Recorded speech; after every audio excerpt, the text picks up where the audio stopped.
Hello, I am the Wizard of Tales, and I'm here to guide you today. I know this video is the perfect companion to help my dear dreamers relax and drift off to sleep. Before we dive into a world of calm and serenity, don't forget to like the video, subscribe to the channel, and let me know where you're watching from and what time it is for you. Now, get cozy, take a deep breath, and let the magic of stories embrace you. In the small village of Val das Sombras, where stone and wooden houses huddled together on the steep slopes of the mountains, lived the Silva family. João and Maria Silva already had 6 children to feed when they found out that a 7th was on the way. The news, which should have brought joy, brought tears to Maria's tired eyes as she looked at the increasingly empty pantry and the hungry faces of her little ones. The winter that year was particularly cruel.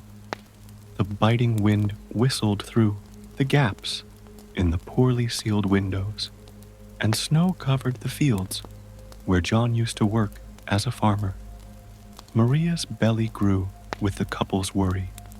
The older children started skipping meals, saying they weren't hungry so that the younger ones could eat a bit more. The night the baby decided to come into the world, a storm was lashing the village. The local midwife, Dona Rosa, arrived soaking wet at the Silva home, bringing with her herbs and knowledge passed down from generation to generation. The labor was long and difficult, and when the newborn's cry finally echoed through the house, something strange happened. A tall, slender figure materialized in the room. Its black cloak seemed to be made of living shadows, and where there should have been a face, there was only deep darkness.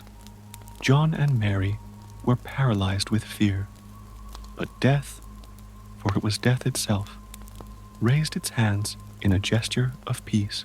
"Fear not." Her voice was surprisingly soft, like the rustling of dry leaves in the wind. "I have come with a proposal. I see the suffering of this family, the daily struggle for survival. Let me be this child's godmother." Maria, still weak from childbirth, clutched the baby to her chest.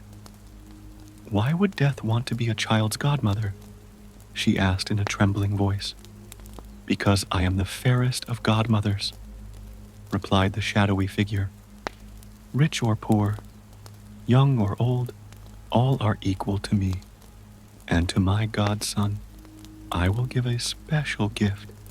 He will be able to see when I am present with the sick. If he sees me at the bedside, death is certain. If he's at my feet, there's a chance of a cure." John and Mary looked at each other. The offer was tempting. Having death as a godmother would mean protection and a valuable gift that could lift the family out of poverty. After a moment of tense silence, they agreed. The baby was christened Miguel, and death kept his promise. As he grew up, the boy showed a special sensitivity to the sick and needy. At the age of 12, he was already helping Dona Rosa with her healing work, showing a natural talent for medicine. Miguel grew up observing the suffering around him.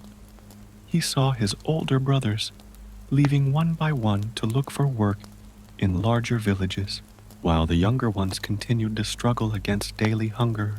His gift, initially a family secret, began to manifest itself more clearly when he reached adolescence. The first time she saw her godmother with a sick person was when she was 15. A child in the village had a high fever, and when Miguel entered the room, he saw the shadowy figure standing at the foot of the bed. Following his instinct, he prepared a tea with the herbs Dona Rosa had taught him, and in a few days the child was cured. Her fame began to spread. People whispered about the young healer who seemed to know exactly who could be saved and who was doomed. Miguel never revealed the true source of his knowledge, but used his gift to help everyone he could. Years passed, and Miguel became a respected doctor, studying in a larger city thanks to the money he managed to make from his cures. His success allowed him to help his family, and the Silva household finally saw better days. However, his gift also carried an enormous weight. Seeing death regularly and knowing that in some cases nothing could be done was a heavy burden to carry. It was at this time that he met Anna, a young teacher who had arrived in the Valley of Shadows to teach at the small local school. Her smile brightened the darkest days, and for the first time Miguel felt that his heart beat for something other than medicine. Anna also fell for the kind and dedicated doctor, and soon the two were in love. But fate, or perhaps his godmother, had other plans. One rainy afternoon, Anna started coughing up blood. Miguel rushed to examine her, and his heart froze when he saw the familiar figure of his godmother standing at her bedside. At that moment, he realized that he would be tested in a way he had never imagined. He would have to choose between respecting the pact with death or trying to save the love of his life. The decision he would make would change not only his fate, but also his understanding of life, death, and the limits of love. The young doctor who grew up under death's protection was about to discover that some gifts come with a very high price and that some rules are not meant to be broken. Miguel spent days and nights by Anna's side, desperately searching for a way to save her. The cough persisted, and red spots began to appear on her handkerchiefs with increasing frequency. His medical knowledge indicated tuberculosis, a disease that had claimed so many lives in the Valley of Shadows. In her desperation, she began researching alternative treatments, consulting every book she could find. The nights were long, lit only by flickering candlelight, as he leafed through the yellowed pages of ancient medical grimoires. Anna, though weakened, kept her gentle smile, trying to comfort Miguel in his moments of anguish. "You need to rest," she said in a hoarse voice, between bouts of coughing. "You can't look after others if you don't look after yourself." But Miguel barely listened, consumed by his obsessive search for a cure. During his vigils, the constant presence of his godmother at Anna's bedside tormented him. The shadowy figure remained motionless, like a statue of darkness, silently reminding him of the pact they had made. Sometimes Miguel thought he saw a glimmer of compassion in the depths of the black hood. But perhaps it was just his imagination, desperate for comfort. The news of Anna's illness spread through the village, and soon the small house where she lived was filled with wildflowers and small gifts from the students who loved her so much. The children asked every day when their teacher would return to school, and their innocent voices were like daggers in Miguel's heart. It was on one of these afternoons, while watching a group of children leave more flowers on the doorstep, that Miguel had an idea. If he couldn't change Anna's fate through conventional medicine, perhaps he could deceive death itself. After all, his godmother had given him the gift of seeing her presence, but had never specified that he could not interfere with her position. Carefully, he began to work out his plan. During the following visits, he noticed that his godmother always appeared at the same time when the sun was beginning to set. She studied the room thoroughly, memorizing every detail of the simple furniture, the dark wooden bed, the weathered bedside table, the old armchair where she spent her waking nights. On a particularly difficult afternoon, when Anna's breathing was more labored than usual, Miguel put his plan into action. With the help of two strong men from the village, he turned the bed 180 degrees so that the headboard and feet switched positions. His heart was racing as he waited for the sun to set. When death appeared, as he always did, Miguel felt a shiver run down his spine. For the first time since receiving his gift, he was consciously trying to deceive his godmother. The shadowy figure took up its usual position, but now, due to the new layout of the bed, it was at Anna's feet, not at the headboard. For a moment, Miguel believed that his plan had worked. Anna's breathing seemed to improve slightly, and a rosy color returned to her cheeks. However, the joy was short-lived. Death remained motionless for a few moments before slowly turning towards her. "My godson," her voice sounded colder than usual, like the biting winter wind. "Do you really believe you can fool me with such simple tricks?" Miguel felt his legs go weak. "Godmother," he pleaded, "I love you. I can't lose you." "Love is powerful," replied Death, "but there are laws that not even it can break. You of all people should understand that. Your gift was not granted so that you could defy the natural order of things." His godmother's words weighed on Miguel like a shroud. He knew she was right, but his heart refused to accept it. "There must be something I can do," he insisted, his voice trembling with emotion.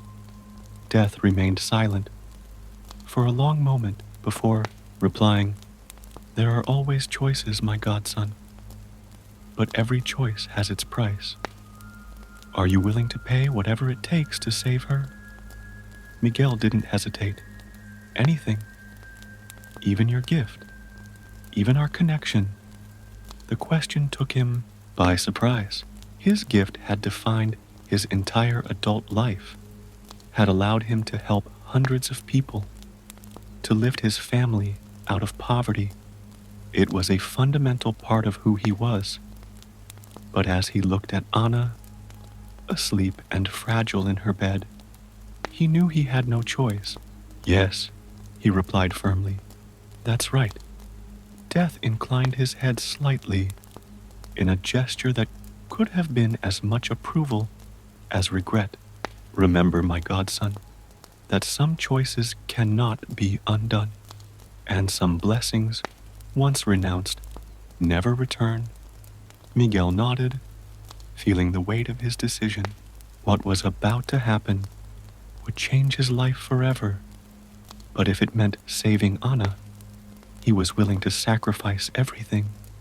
Night fell over the Valley of Shadows, and with it, Miguel and Anna's fate was about to be sealed in a way that neither of them could have imagined. The atmosphere in the room thickened as Death raised his skeletal hands towards Miguel. A dark mist began to form around him, and he felt an intense chill run through his body. It was as if something was being ripped from his soul. His gift, his connection to his godmother, dripping like water between his fingers. Anna began to breathe more easily, her color visibly improving as the process continued. Miguel, on the other hand, felt weaker and weaker, his legs barely able to support him. When he finally fell to his knees, the shadowy figure of his godmother had disappeared, and for the first time in years, he could no longer feel her presence. The next few days were a time of adjustment. Anna recovered completely, to the amazement of everyone in the village.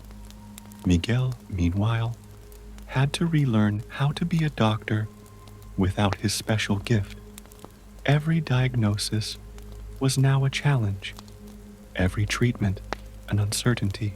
He found himself studying even more, consulting colleagues, looking for signs and symptoms that had previously been obvious to him. News of his loss of skills spread quickly. Some patients, who had previously blindly trusted his judgment, started looking for other doctors. Miguel's pride suffered, but Anna's smile and constant presence helped him get through each difficult moment. "You saved me," she often said, holding his hands between hers. "Now it's my turn to be by your side as you find your way again." However, the loss of the gift brought consequences that Miguel had not foreseen. Without his special ability, he began to doubt every medical decision he made. The fear of making a mistake, of failing to save someone who could be saved, consumed him. The nights became restless, filled with nightmares, where pale faces accused him of failing them. It was during this turbulent period that Dona Rosa, the old midwife, who had taught him about medicinal herbs in his youth, fell seriously ill. Miguel was called to attend to her, but without her gift, he felt completely lost. The woman who had been like a second mother to him now depended on his purely human abilities. "My boy," whispered Dona Rosa, her voice weak but still full of wisdom. "You always had the gift of healing, even before your godmother came along. What she gave you is just a tool, but your true talent comes from your heart." Those words touched Miguel deeply. He began to remember all the years of learning, all the lessons Dona Rosa had taught him about medicinal plants, about observing patients, about trusting his own instincts. He realized that he had become too dependent on his supernatural gift, forgetting the natural abilities he had developed. With renewed determination, Miguel immersed himself in his traditional medical studies. Anna helped him organize his notes, research new treatments, and most importantly, reminded him to rest when he overdid it. Together, they transformed a room in the house into a small medical library filled with books and journals that Miguel obtained through correspondence in larger cities. The couple married in a simple ceremony the following spring. The entire Valley of Shadows attended, and even those who had doubted Miguel after the loss of his gift began to recognize his renewed dedication to medicine.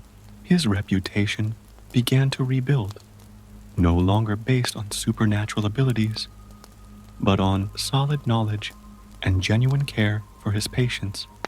Anna returned to school, now stronger than ever, and her classes took on a new dimension when she began to include basic health and hygiene lessons for her students. Miguel occasionally visited the school to give short talks on disease prevention, turning medical knowledge into something accessible for the children. However, in his lonelier hours, Miguel still missed his connection with death, not because of the power it gave him, but because of the certainty that accompanied each diagnosis. There were nights when he would wake up, startled, instinctively looking for the familiar presence of his godmother, only to be reminded of the sacrifice he had made. Anna noticed these moments of melancholy and found a unique way to help him.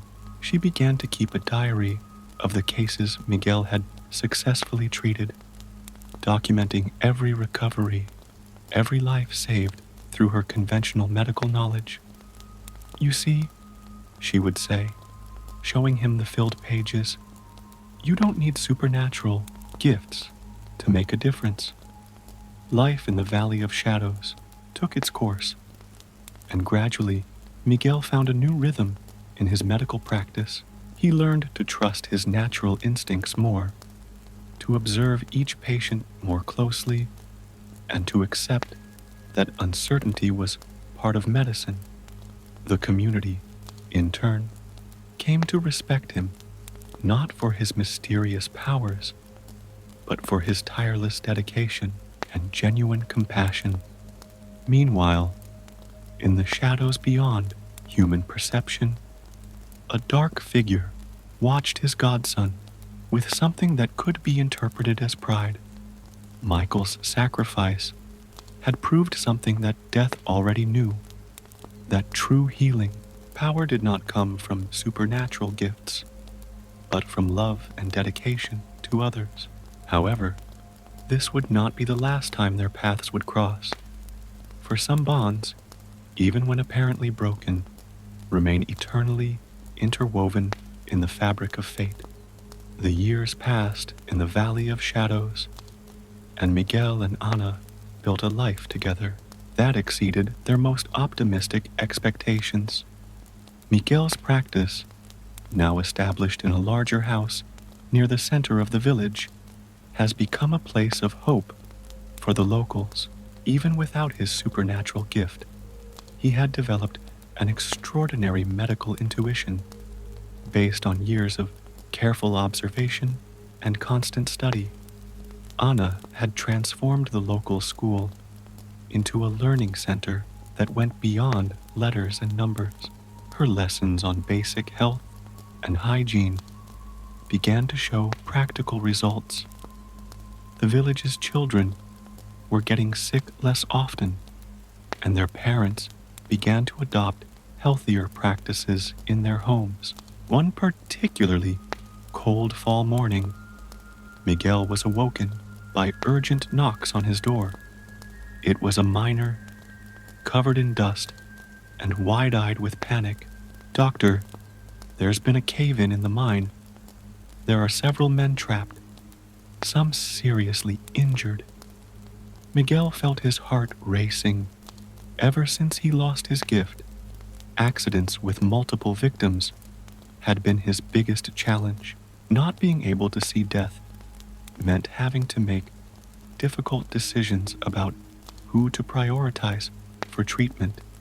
Even so, years of experience had taught him to remain calm in emergency situations. He quickly gathered his medical equipment and herbs, while Anna prepared bandages and clean water. The couple had developed an effective partnership in emergencies. She helped him with first aid, her calm presence helping both the patients and Miguel himself. When they arrived at the mine, the scene was chaotic. Men covered in dust and blood were being carried out of the partially collapsed tunnel. Desperate relatives crowded around, and the air was heavy with dust and fear. Miguel momentarily missed his gift. How much easier it would have been to know exactly who needed the most urgent attention.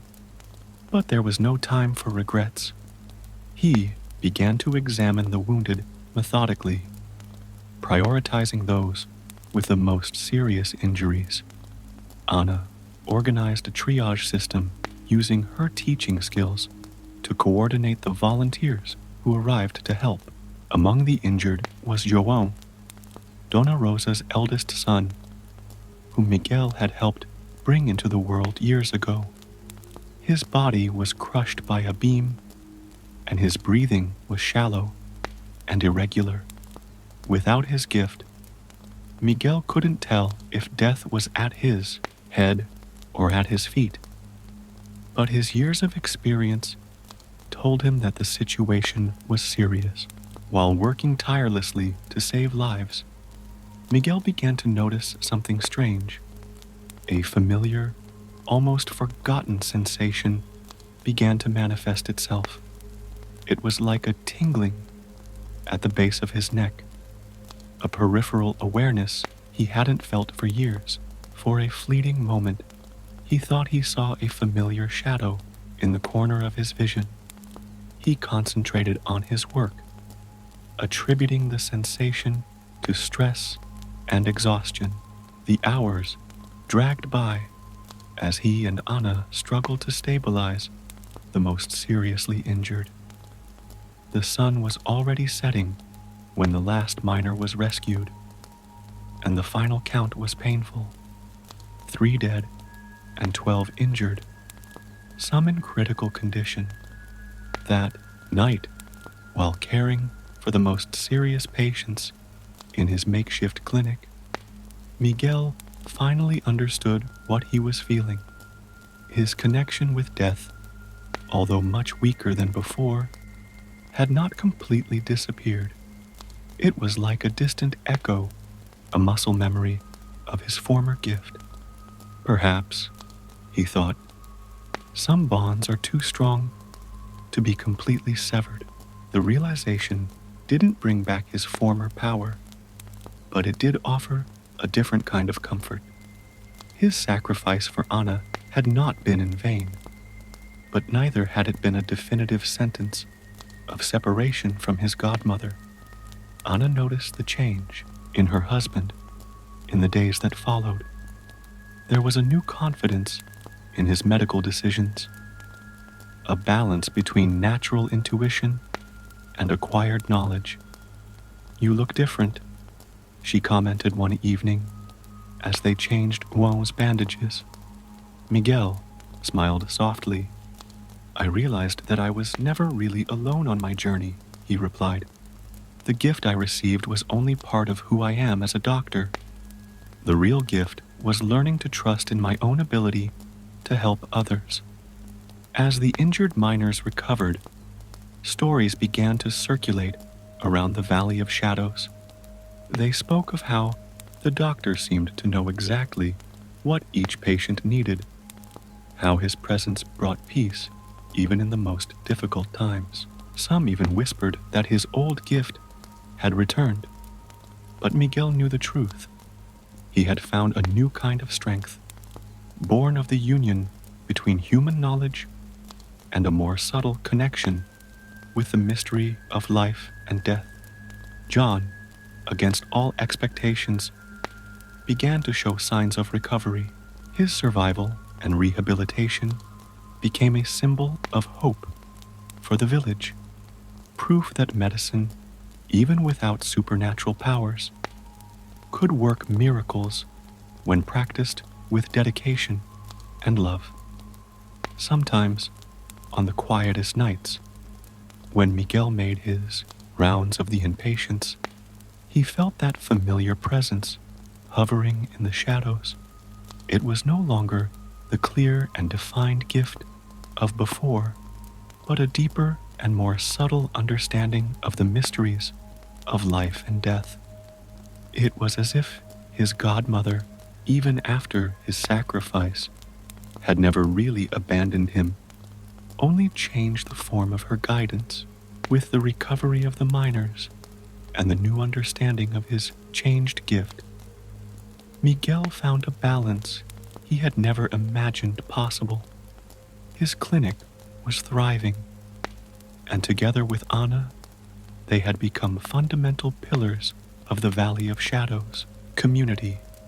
However, fate still had one last lesson in store for the doctor and his peculiar connection with death. One spring afternoon, while picking medicinal herbs in the fields surrounding the village, Miguel came across a young woman sitting under an ancient tree.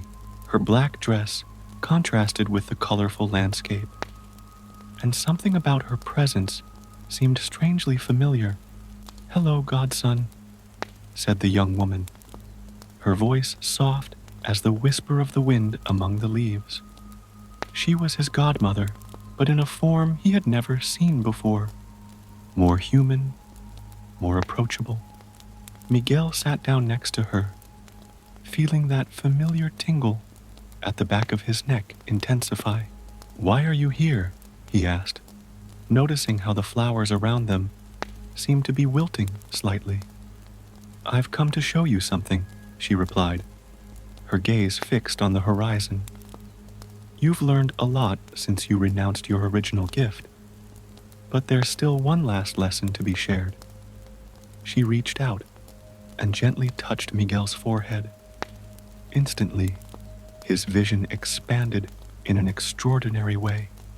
He could see golden threads of light connecting all living things: plants, animals, people.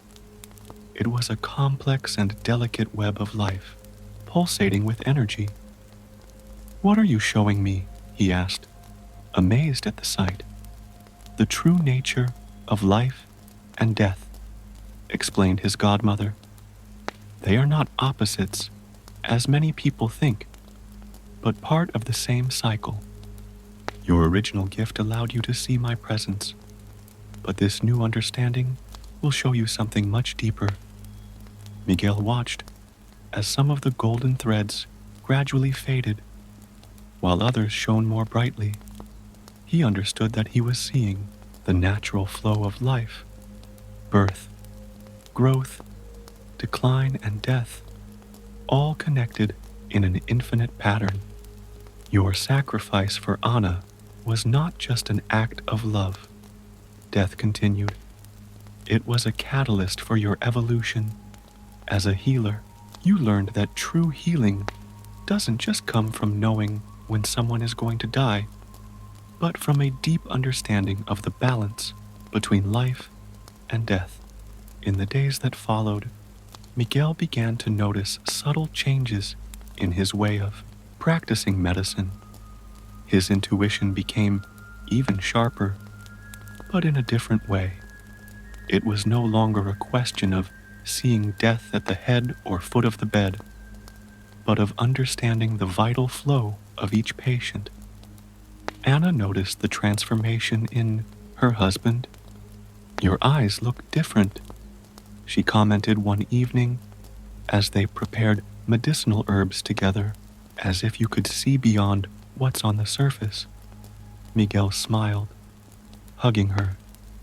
"I've learned that true healing isn't just about fighting death, but understanding its role in the cycle of life. Each person we treat is part of something bigger, an interconnected web of existence." His new understanding led him to develop a more holistic approach to medicine. He began teaching his patients about balance between rest and activity, eating and fasting, work and leisure.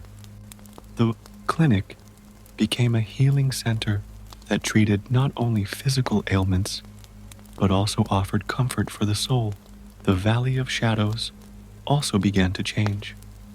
Under the guidance of Miguel and Ana, the residents developed a new relationship with life and death.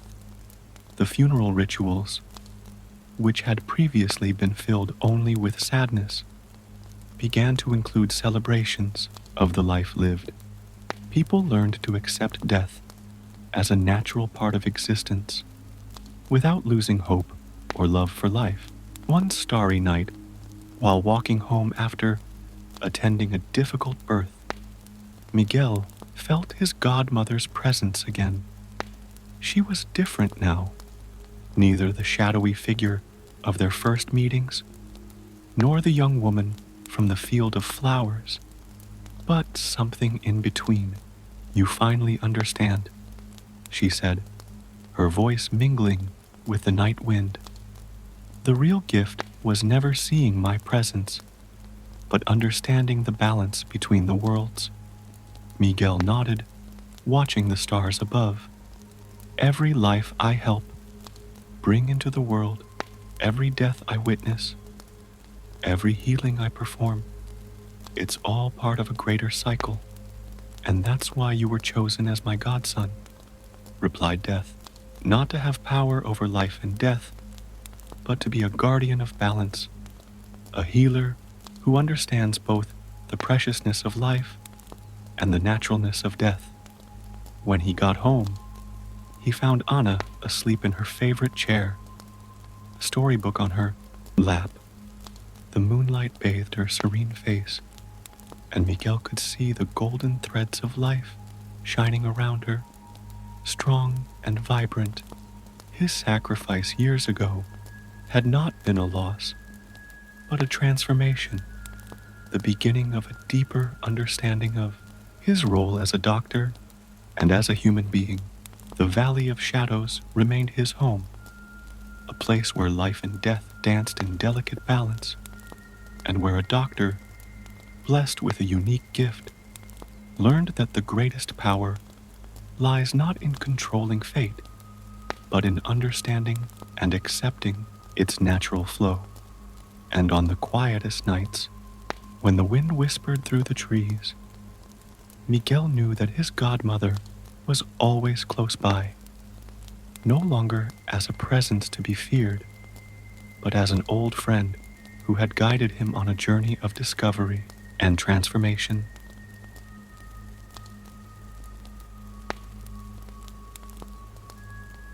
The sun was setting over the hills of Rome, painting the sky in shades of amber and crimson. The streets of the still developing city buzzed with the typical hustle and bustle of the end of the day as merchants set up their stalls and citizens returned to their homes. At the top of the Palatine, King Tarquin watched his city from the window of his royal chambers, his thoughts heavy with the worries that his position imposed on him. Tarquin was a middle-aged man, with gray hair at his temples and shrewd eyes that revealed his calculating nature. He wore a purple toga decorated with gold embroidery, a symbol of his position as monarch of Rome. His advisors considered him a pragmatic leader, more concerned with numbers and strategies than with the signs of the gods, a trait that some saw as strength, others as dangerous arrogance. On that particular afternoon, the king was particularly restless. Rumors of discontent among the neighboring tribes were reaching his ears, and the harvest did not promise to be as abundant as necessary. While he was contemplating these matters, one of his guards hurried into the room. "My king," said the guard, bowing, "there is a woman at the palace gates. She's unlike anyone I've ever seen." Tarquin raised an eyebrow, more annoyed than intrigued by the interruption. "Different how?" "Her eyes, Your Majesty, they seem to contain starlight itself, and she insists that she needs to speak to you personally. She says she brings an offer that will change the fate of Rome." The king sighed, massaging his temples. It was common for charlatans and psychics to try to win royal favor with grandiose promises. However, something in the guard's description aroused his curiosity. "All right, let her in." Moments later, a hooded figure walked through the doors of the royal hall. As she approached, the air seemed to become denser, charged with an ancient and mysterious energy. When the woman lowered her hood, Tarquin had to hold back a startled gasp. It was the Sibyl of the Cougars, the legendary prophetess whose true age no one knew. Her silver hair cascaded down to her waist, and her eyes, as the guard had described, seemed to contain entire galaxies.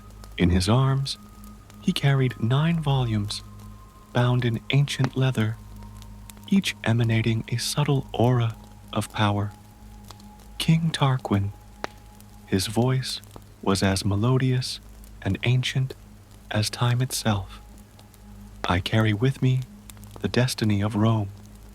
The monarch settled into his throne, trying to maintain his composure in the face of the supernatural presence. And what fate would that be? These 9 books contain all the prophecies that will determine the future of your city. Wars, triumphs, tragedies, and glories. Everything is written in these pages. Tarquin frowned, his practical side already calculating the costs and benefits. And how much do you want for them? When the Sibyl named her price, the king nearly fell off his throne. It was an astronomical sum, enough to build several temples or equip an entire army. That's absurd, he exclaimed. For a few old books? An enigmatic smile crossed the prophetess's lips. Without saying a word, she separated 3 of the volumes, and with a gesture, they instantly burst into flames, turning into ashes that floated in the air like mist. The price remains the same, she declared, now for 6 books. The king's initial shock was quickly replaced by indignation. You must be mad. It's still too expensive. Again, without hesitation, the Sibyl burned 3 more volumes, leaving only 3 remaining in her arms. The price doesn't change, she repeated, her voice carrying a weight that made the very walls of the palace seem to tremble. Tarquin felt a drop of cold sweat run down his forehead. His advisors, who until then had been watching in silence, began to murmur amongst themselves. The king could feel the weight of the decision on his shoulders. It wasn't just a question of money, but of the very future of Rome. The Sibyl's eyes remained fixed on him, seeming to see into his soul. In the tense silence of the hall, the crackling of the torches on the walls seemed deafening. The king realized that he was facing a crucial moment, one that would define not just a reign, but the fate of an entire civilization. His thoughts raced like wild horses. If the books really contained what the prophetess claimed, they could be the key to establishing Rome as the greatest power the world had ever seen. On the other hand, if they were just elaborate forgeries, he would be wasting a fortune on useless parchments. But there was something else, something that disturbed him deeply. The way the Sibyl had destroyed the other volumes without blinking, as if the knowledge contained in them was dispensable if it wasn't properly valued. What secrets had been lost in those mystical flames? What warnings and prophecies had turned to ashes because of his hesitation? And so, as the last ray of sunlight disappeared over the horizon, plunging the royal hall into the shadows of twilight, Tarquin made his decision, a decision that would echo down the centuries, influencing the fate not only of Rome, but of the whole of Western civilization. I'll keep the books, declared Tarquin at last, his voice echoing through the royal hall. The Sibyl inclined, her head slightly, a gesture that could have been either approval or resignation. The king's advisors immediately moved to arrange payment as the tension in the room began to dissipate. However, before they could complete the transaction, the prophetess raised a hand, silencing everyone. These are not mere objects to be stored on a dusty shelf, she warned, her voice carrying the weight of millennia. They require dedicated guardians, a sacred place for their preservation, and specific rituals for their consultation. Tarquin, who had already recovered from the moment of decision, once again assumed his pragmatic stance. And I suppose you'll instruct us on these requirements? Precisely, replied the Sibyl. First, an underground sanctuary must be built under the temple of Jupiter on the Capitoline Hill. The walls must be covered with marble from Greece, and the air must be kept dry by methods I will teach you. As she spoke, scribes rushed to record every word. The Sibyl continued her instructions, detailing the need for 2 permanent guardians, chosen from among the noblest Roman families, who would dedicate their lives to protecting and interpreting the books. Only in times of extreme need should the books be consulted, the prophetess emphasized, and even then, only after the appropriate purification, rituals, and offerings to the gods. The king listened attentively, realizing that the real cost of the books went far beyond the initial price. Buildings, salaries, rituals, all of this would represent an ongoing investment over the years. Even so, something deep inside him told him that every denarius would be well spent. And how will we know how to interpret the prophecies correctly? Asked one of the older advisors. The Sibyl turned her starry eyes on him, causing him visible discomfort. The prophecies are written in ancient Greek verse, with multiple layers of meaning. I will remain in Rome for as long as it takes to train the first guardians in the art of interpretation. This news caused a stir among those present. The Sibyl herself, the legendary prophetess who had already advised kings and heroes, offering to instruct the Romans. It was an unprecedented opportunity. In the days that followed, the city buzzed with preparations. Architects were summoned to design the underground sanctuary, while Rome's most influential families competed for the honor of providing the first guardians of the books. The Sibyl oversaw everything with a watchful eye. She rejected several candidates for guardian, insisting that the task required not only nobility of birth, but also purity of spirit and sharpness of mind. Finally, 2 young men were chosen, Lucius Petronius and Marcus Valerius, both from respected patrician families. Training began immediately. The prophetess instructed them not only in the reading of sacred texts, but also in purification rituals, meditation techniques, and the complex art of interpreting symbols and omens. The sessions often lasted from dawn to dusk, with the young people absorbing every word like dry earth absorbs rain. Prophecies are rarely direct, she explained during one of these sessions. Often, the true meaning only becomes clear after the predicted event has already occurred. Therefore, interpretation must be done with extreme caution. Meanwhile, Tarquin was beginning to notice the subtle changes that the presence of the books was causing in Rome. Priests from various temples sought to establish connections with the new sanctuary, correctly predicting that the Sibylline books, as they were already being called, would become a center of spiritual power in the city.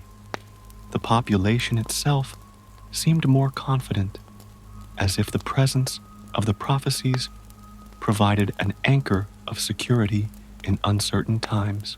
Merchants reported that other cities were already sending emissaries, interested in establishing alliances with a Rome that now had direct access to divine wisdom. One afternoon, while supervising the construction of the sanctuary, Tarquin found the Sibyl contemplating the sunset over the city. "You knew I'd end up buying the books, didn't you?" he asked, a question that had plagued him since that first night. The prophetess continued to gaze at the horizon, an enigmatic smile on her lips. "What was written in the volumes I burned will remain a mystery, even to me," she replied. "But Rome's destiny will be great, with or without all the prophecies. The 3 books that remain will be enough to guide the city through the centuries to come." The king nodded, realizing that some questions would never have satisfactory answers. The important thing was that Rome now had a new source of wisdom and guidance, something that future generations would consult in times of need. As the sanctuary took shape in the depths of the Capitoline Hill, the Sibyl continued her meticulous work of preparation. Every detail was important: the exact position of the oil lamps, the symbols engraved on the walls, even the direction in which the books were to be stored. Nothing was left to chance. One morning, while the first rays of sunlight were still struggling to penetrate the depths of the newly built sanctuary, Lucius Petronius found something intriguing in one of the volumes. It was a prophecy that seemed to refer to a period of great famine, followed by conflicts with neighboring peoples. He immediately shared his discovery with Marcus Valerius, and together they sought out the Sibyl. The words speak of golden fields that will turn to ashes, Lucius translated, his finger carefully tracing the verses in ancient Greek, and of spears that will shine under a red sky. The Sibyl listened intently, her mysterious eyes fixed on the young guardians. "And what do you interpret from these words?" she asked, testing her students as she usually did. Marcus, always more cautious than his companion, answered first: "A possible crop failure, followed by war. Perhaps the neighboring peoples, pressured by hunger, will seek to take our lands by force." "Or," interrupted Lucius, "it could be a warning about inadequate agricultural practices that will lead to the destruction of the fields, provoking internal conflicts." The prophetess nodded, pleased with her pupil's progress. "Both interpretations are possible. The art of prophecy lies not only in reading words, but in understanding their multiple layers of meaning." The discovery was immediately brought to the attention of King Tarquin, who called an emergency meeting with his advisors. The monarch, who had initially been skeptical about the value of books, now consulted them with increasing frequency. "We must increase our grain reserves," he decided after lengthy deliberations, "and strengthen the city's defenses. If the prophecy comes true, we'll be prepared." The measures were implemented discreetly to avoid panic among the population. Extra barns were built and filled, while the city walls received strategic reinforcements. The following months would prove the wisdom of these precautions. Summer arrived with brutal intensity. The relentless heat dried out the fields, and the harvests were much lower than expected. As predicted in the books, neighboring tribes, also affected by the scarcity, began to put pressure on Rome's borders. "The books don't just predict the future," the Sibyl explained to her students during this turbulent period. "They also offer guidance on how to face adversity." Following the instructions contained in the prophecies, the Romans performed specific rituals to appease the gods and established new trade routes with coastal cities, ensuring alternative food supplies. The crisis, although severe, was managed with an efficiency that impressed even the most skeptical. The reputation of the Sibyllane books grew exponentially after these events. Delegations from distant cities regularly arrived in Rome, bringing offerings and asking permission to consult the prophecies. Most were politely refused, as the Sibyl had made it clear. The books were solely for the benefit of Rome. Lucius and Marcus grew in their roles, developing an ever deeper understanding of the sacred texts. Their complementary personalities, Lucius, more intuitive and daring, Marcus, more methodical and prudent, created a perfect balance in interpreting the prophecies. "You are like the two sides of a coin," the Sibyl once remarked. Different, but equally necessary to the whole. As their influence grew, the guardians began to establish strict protocols for preserving and consulting the books. They developed a system for cataloging the prophecies, created detailed records of the interpretations, and established specific rituals for each type of consultation. One day, while organizing these procedures, Marcus made a disturbing discovery.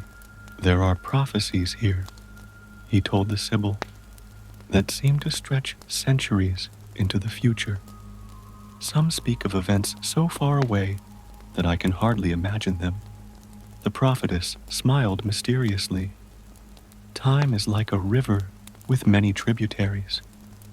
Some paths are fixed, others can be altered. Wisdom lies in knowing how to distinguish between them. This revelation brought a new dimension to the guardians' responsibility. They were not just preserving knowledge for their own time, but for generations yet unborn. The importance of their mission took on even greater weight. Tarquin, observing the growing prestige of the Sibylline books, began to understand that he had acquired much more than simple prophecies. The books had become a fundamental pillar of Roman authority, a tangible symbol of divine favor over the city. The gods have entrusted us not only with knowledge, he said during a public ceremony, but also with responsibility. Rome must prove itself worthy of this gift. The Sibyl, who rarely attended public events, watched the ceremony from the shadows of the temple. Her starry eyes shone with approval as she observed how her teachings had been absorbed and transformed into lasting institutions. For Lucius and Marcus, every day brought new challenges and discoveries. Sometimes they would spend entire nights poring over the texts, debating the meaning of a single line or verse. At other times, they were woken up in the middle of the night for urgent consultations requested by the king or the Senate. Remember, the Sibyl often warned, that the power contained in these books must be used wisely. Not all questions need to be answered, nor should all prophecies be revealed before the proper time. This lesson would be particularly important in the events to come, as fate had even greater challenges in store for Rome and its sacred guardians. The city was only just beginning to understand the true value of the gift it had received, and the most crucial prophecies were still waiting to be revealed. Time passed, and the influence of the Sibylline books grew every day in Rome. Lucius and Marcus had become masters of their art, their interpretations increasingly accurate and respected. The Sibyl, satisfied with her pupil's progress, began to prepare to leave, knowing that her initial mission was close to completion. One particularly cold night, while studying the texts by torchlight, the guardians came across a prophecy that deeply disturbed them. The words spoke of a shadow from the north and treachery on the sacred walls. The language was more obscure than usual, with references to symbols they had never encountered before. "We must take this to the king immediately," Lucius insisted, his face pale in the flickering light.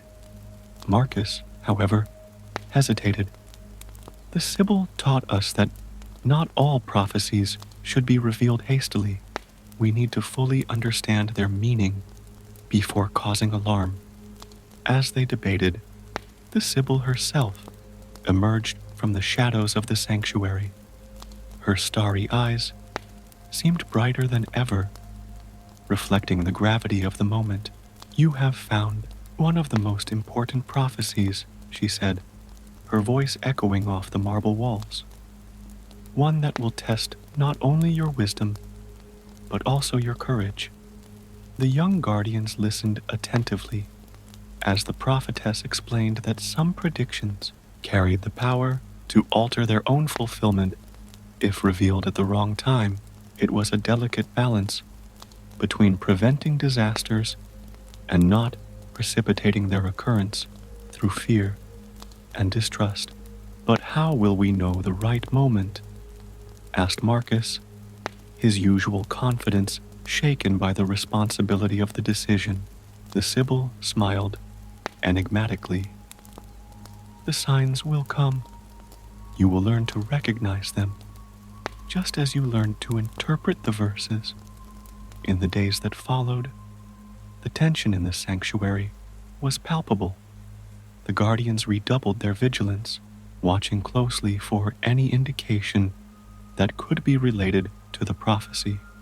At the same time, they needed to keep their concerns hidden from the rest of the city to avoid unnecessary panic. Tarquin, realizing that something was troubling his trusted seers, called a private meeting. You've been different over the last few weeks, he observed. Is there something I should know? Lucius and Marcus exchanged nervous glances, aware of the weight of their responsibility. It was the Sibyl who answered, her sudden presence surprising even the king. There are times for waiting and times for action, Your Majesty, she said. Your guardians are learning the difference between them. It's a crucial lesson for the future of Rome. The king, used to the prophetess's riddles, nodded reluctantly. He trusted her judgment, even when he didn't fully understand her words. The routine of the shrine continued, but with a new intensity. Lucius and Marcus developed a shift system to ensure that there was always someone monitoring the signs mentioned in the prophecy. They also began training a small group of assistants, preparing for the Sibyl's eventual departure. Knowledge must be preserved and passed on, she explained to the new apprentices. But remember, it's not just the words that matter, but the wisdom to use them correctly. One day, during a regular ceremony to purify the books, something extraordinary happened. The flames of the torches flickered abnormally, and an inexplicable wind blew through the underground sanctuary, causing the pages of the sacred volumes to turn by themselves. It's a sign, whispered Marcus, his heart racing. Lucius agreed, recognizing the moment they had been waiting for. We need to decipher the full message now. Working tirelessly for 3 days and nights, the guardians finally understood the true meaning of the prophecy. It was not only a warning about external danger, but also guidance on how to strengthen Rome internally. The shadows from the north are not just invaders, Lucius explained to the king and his council. They are also the doubts and divisions within our own city. Marcus continued. Prophecy shows us that Rome's true protection lies not only in its walls, but in the unity of its people. The Sibyl, watching her pupils with trust, knew that they had finally understood the most important lesson. Prophecies were not just predictions of the future, but tools for shaping the present. Tarquin, impressed by the maturity of the interpretation, ordered a series of reforms based on the Guardian's recommendations.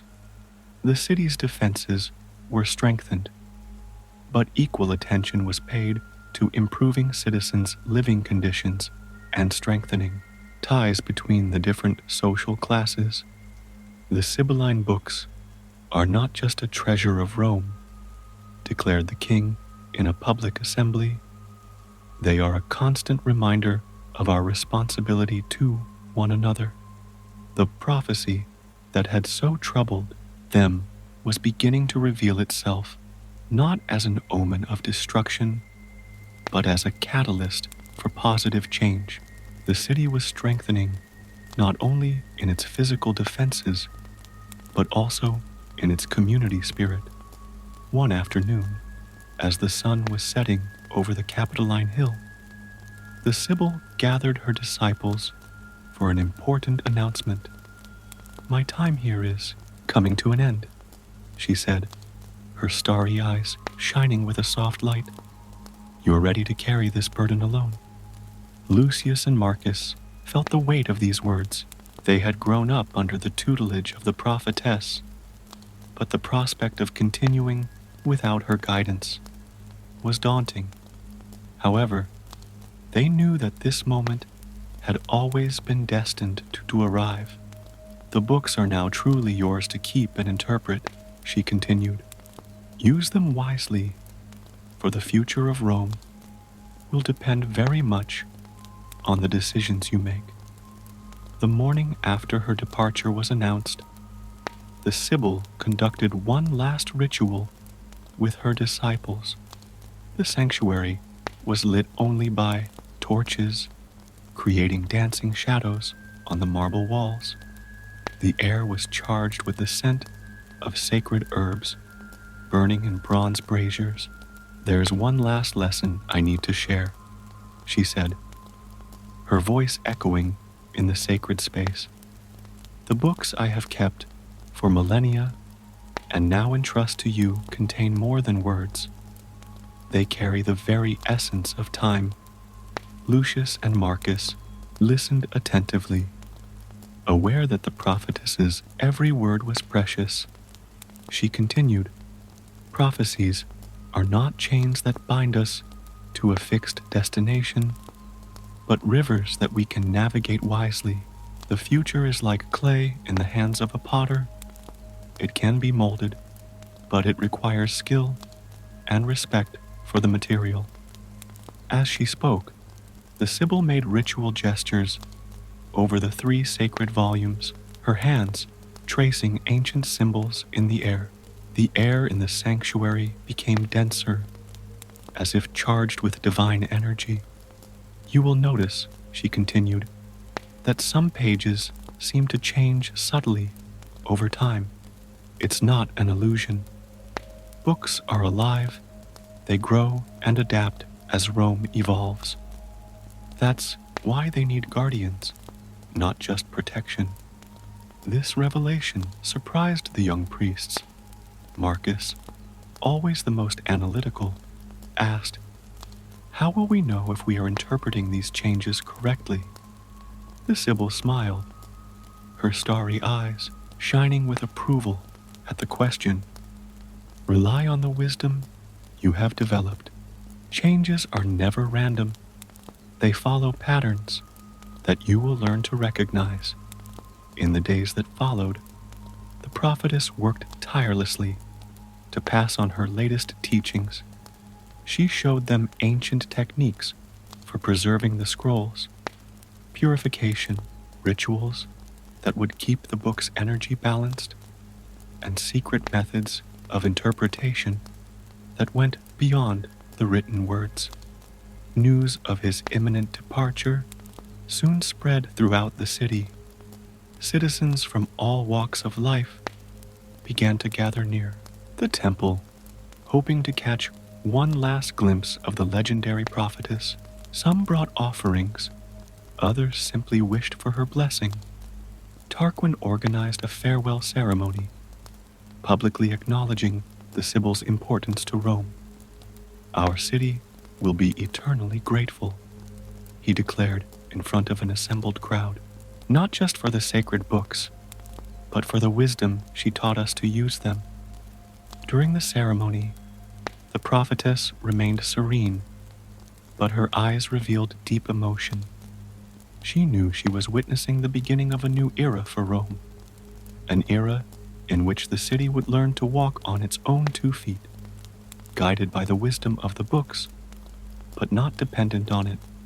On the eve of her departure, the Sibyl performed one last private ritual with Lucius and Marcus.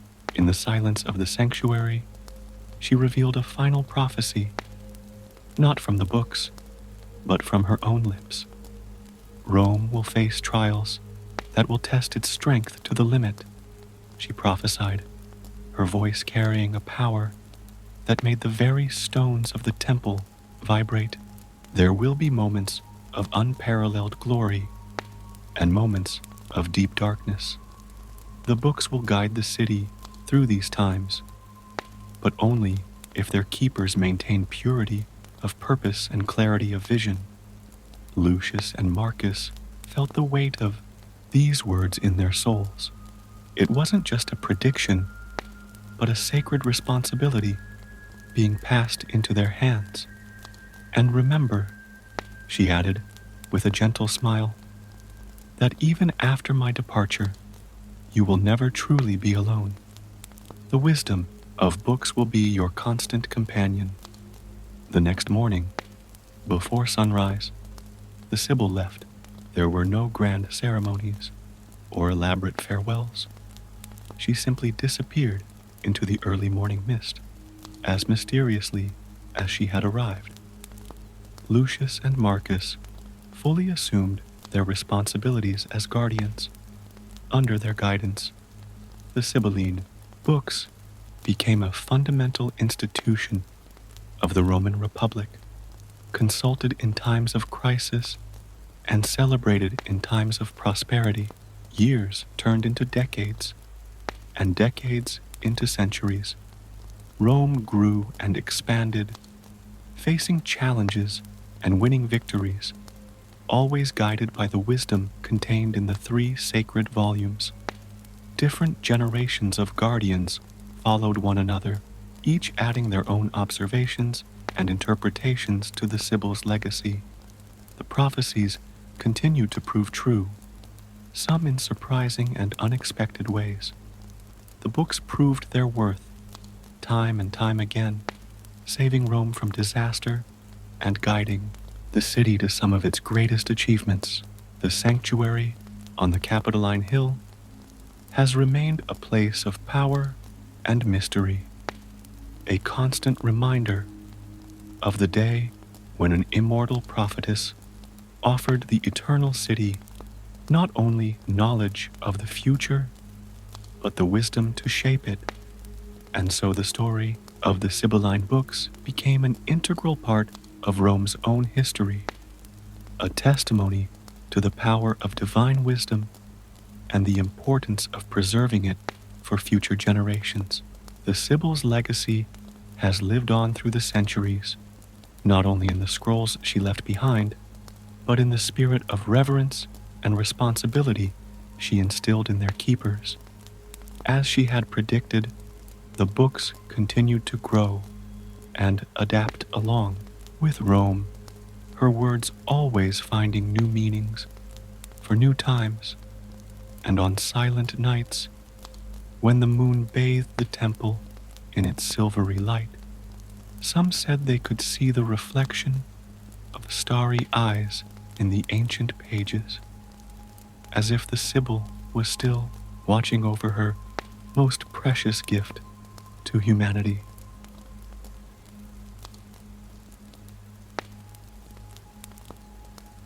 In a small village surrounded by lush green hills, there lived a tailor named Martin, known for his meticulous work and peaceful nature. Her modest studio, located on a narrow cobblestone street, was a haven of colorful fabrics, delicate lines, and the constant rhythmic sound of her needle working. Martin was not a man of great ambitions. He was content to sew clothes for the locals and occasionally dream of a more exciting life while watching the horsemen who passed through the village. On that particularly hot summer morning, Martin was focused on his work, sewing an elegant waistcoat for the baker's son, when an annoying group of flies began to disturb his peace. The little creatures buzzed around a piece of bread and jam he had left on the table, a temptation too sweet for the persistent insects to ignore.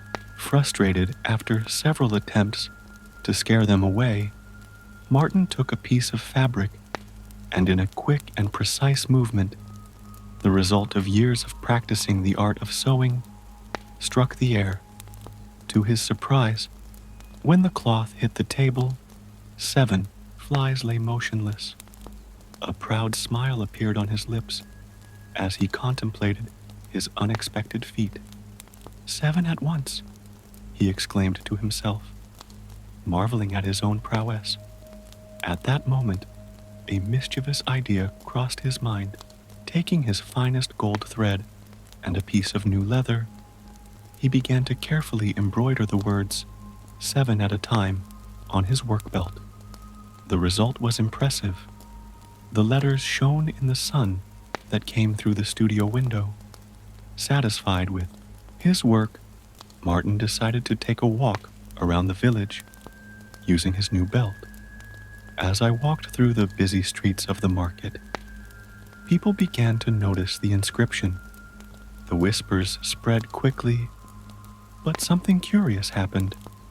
The villagers assumed that 7 at once referred to warriors defeated in battle, not simple flies. Look, one woman whispered to another as she picked apples. Who knew our little tailor was such a fierce warrior? A group of children began to follow him, pointing and commenting in awe. The men in the tavern watched him with a mixture of respect and curiosity. Martin realized the misunderstanding, but before he could explain, he found that he was enjoying the sudden attention and respect he was receiving. News of his supposed bravery spread like wildfire. Within a few days, travelers passing through the village began to take the story to other cities and villages. The stories grew and changed with each new telling. Some people said he had defeated 7 bandits in an ambush. Others swore it was 7 black knights in a secret tournament. It was inevitable that such stories would reach the ears of King Augustus, monarch of the kingdom, who was facing his own problems. His kingdom was being tormented by giants who plundered border farms and a dragon that occasionally terrorized distant villages. The king, desperate for a hero who could solve these problems, saw the stories about Martin as a possible solution. One morning, as Martin was arranging his fabrics, he heard the sound of horses' hooves and trumpets. To his surprise and terror, a group of royal knights stopped in front of his studio. The leader of the group, an imposing man with a red plume on his helmet, unrolled a scroll and read aloud, "By order of His Majesty, King Augustus, the brave warrior, known as 7 at a time, is summoned to the royal castle for an all-important hearing." Martin felt his legs tremble. His little moment of vanity had grown beyond his control, and now he found himself in a situation he had never imagined. The knights waited for a response, and the villagers began to gather to witness the moment. With his throat dry and his heart racing, Martin realized he had no choice. To refuse the king's call would be to admit his lie and lose not only the respect he had earned, but possibly also his freedom. Lying to the entire kingdom was not something the king would take kindly to. "Tell His Majesty that I will leave immediately," Martin replied, trying to keep his voice steady. As the knights walked away, Martin began to gather his belongings for the journey.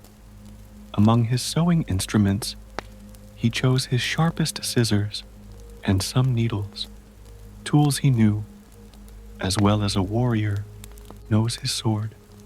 He also saved a piece of cheese, his measurement notebook, and some scraps of fabric. "If I'm going to face the destiny I created for myself," he thought, as he closed his travel bag.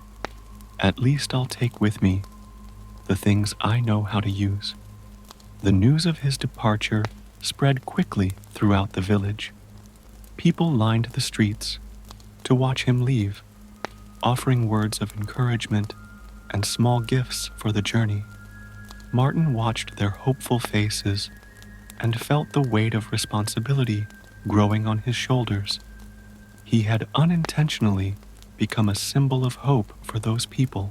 As he rode the horse provided by the royal messengers, with considerable difficulty, as he had never ridden one before, Martin tried to calm his nerves by thinking about all the times he had to be creative to solve problems in his work. Perhaps, he thought, the same cunning he used to mend impossible tears and adjust seemingly lost clothes could help him survive whatever awaited him in the castle. The sun was beginning to set when Martin took one last look at his village, his studio, and his simple life. In front of him, the path stretched towards the royal castle, where unimaginable challenges awaited him. With a deep sigh, he adjusted his belt, embroidered with 7 at a time, and began his journey, praying that his intelligence could compensate for his complete lack of martial skills. The journey to the castle took 3 days, during which Martin had enough time to contemplate his situation and try to learn the basics of riding. Although his aching muscles protested with each trot, the knights escorting him watched with curiosity his clumsy attempts to control the horse, but kept a respectful distance, perhaps intimidated by his supposed reputation. On nights at camp, Martin would secretly practice some movements with his scissors, trying to make them look as threatening as a sword. The result was as clumsy as his mounting attempts, but he persisted, determined to find some way to survive what was to come. When they finally saw the towers of the royal castle, Martin felt his stomach drop. The building was far more imposing than anything I had ever seen, with its gray stone walls rising majestically against the blue sky. Colorful flags fluttered in the wind, and the sound of trumpets announcing their arrival echoed through the courtyards. In the throne hall, Martin encountered King Augustus, a robust man with a heavy crown and piercing eyes that seemed to assess every inch of his lanky figure. At his side was Princess Elena, whose beauty made Martin momentarily forget his nervousness. His long golden hair and gentle eyes contrasted with his father's stern expression. "So," thundered the king, his voice filling the hall, "this is the famous warrior who defeats 7 enemies with a single blow?" Martin bowed awkwardly, trying to buy time to formulate an adequate response. "Your Majesty, stories sometimes have a way of growing as they travel," he replied diplomatically. The king let out a laugh that sounded more like a roar. "Modest, I see. Well, you will have ample opportunity to prove yourself. Our kingdom is being tormented by 2 giants in the northern mountains. They have been plundering farms, stealing livestock, and terrorizing my subjects. Your first task will be to rid us of this threat." Martin felt his blood run cold in his veins. Giants. Real, true, huge giants. He could barely deal with the baker's grumpy son when he came to pick up his orders. "If I succeed in accomplishing this task," the king continued, casting a meaningful glance at his daughter, "I will consider myself worthy of receiving rewards befitting such a feat." Princess Elena blushed slightly, and Martin realized that he was being offered an opportunity that went far beyond his wildest fantasies, if he survived, of course. That night, ensconced in a luxurious room in the castle, Martin was unable to sleep. Through the window, he could see the mountains to the north, where the giants supposedly lived. He took out his notebook and began to do what he did best: plan carefully. If years of working as a tailor had taught him anything, it was that every problem had a solution. You just needed to find the right angle of approach. Giants were big and strong, but were they smart? Martin began sketching out ideas using the same logic he applied to solving difficult problems at his seams. The next morning, before leaving on his mission, Martin made an unusual request. He wanted a large quantity of strong rope, some empty barrels, and permission to visit the castle kitchen. The servants exchanged confused looks, but the king's orders were clear. The hero was to receive whatever he requested. In the kitchen, Martin prepared a special mixture of honey, strong wine, and some soporific herbs he knew from his work dyeing fabrics. He filled the barrels with the mixture and carefully tied them to his pack horse. Sometimes, he muttered to himself as he checked the rope knots, the smartest way to win a battle is to avoid fighting altogether. He set out at dawn, following directions from local peasants as to where the giants were usually seen. His plan was risky and could easily go wrong, but it was the only chance he had. As he approached the mountains, he began to notice clear signs of the giants' presence: uprooted trees, huge footprints, and the remains of fires large enough to roast an entire cow. The sun was high when he finally heard what sounded like an argument in thunderous voices. Hiding behind some rocks, Martin observed the two giants. They were even larger than he had imagined, each at least 5 meters tall. They were fighting over who had stolen more sheep in the last attack. Martin took a deep breath, tightened his embroidered belt for courage, and began to put his plan into action. If it worked, it would prove that even the smallest of tailors could outdo the biggest of giants, as long as he used his head instead of his muscles. With careful steps, Martin began to unload the barrels, strategically placing them in a small clearing near the giants. His heart was beating so loudly that he feared the giants might hear him, but they were too busy arguing to notice his presence. He uncovered the barrels, letting the sweet aroma of honey and wine spread through the air.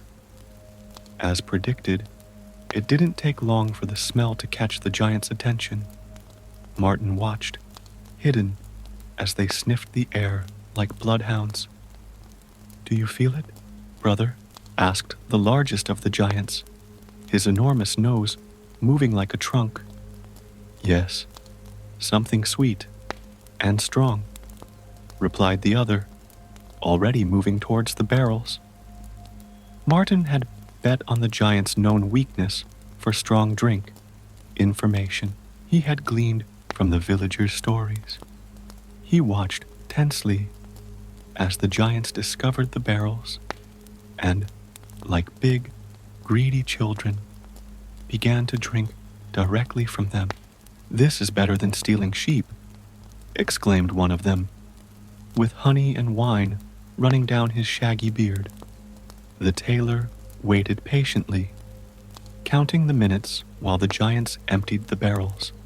The concoction he had prepared was potent, the strongest wine in the royal cellar, combined with soporific herbs that he normally used in small doses to help nervous ladies relax during dress fittings.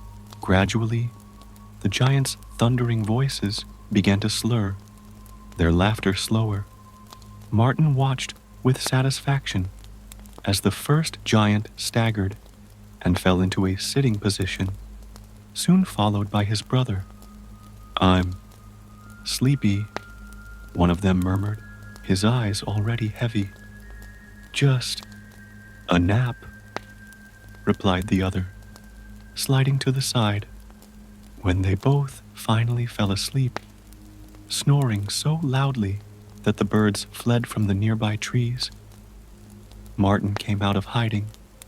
Working quickly, he began using the ropes he had brought. Years of adjusting dresses and coats gave him skill with knots and tying, and he applied this knowledge with precision. He tied the giants carefully, using techniques he had learned to sew strong seams on work clothes. Each knot was calculated, each turn of rope strategically positioned. When he was finished, the giants were as tightly tied as a bundle of imported fabric. But Martin knew that ropes alone wouldn't be enough. Giants were known for their extraordinary strength. It was then that he implemented the second part of his plan. He took from his bag a small bottle of red paint that he used to mark measurements on light fabrics and began to draw elaborate magical symbols around the sleeping giants. They weren't truly magical symbols, of course.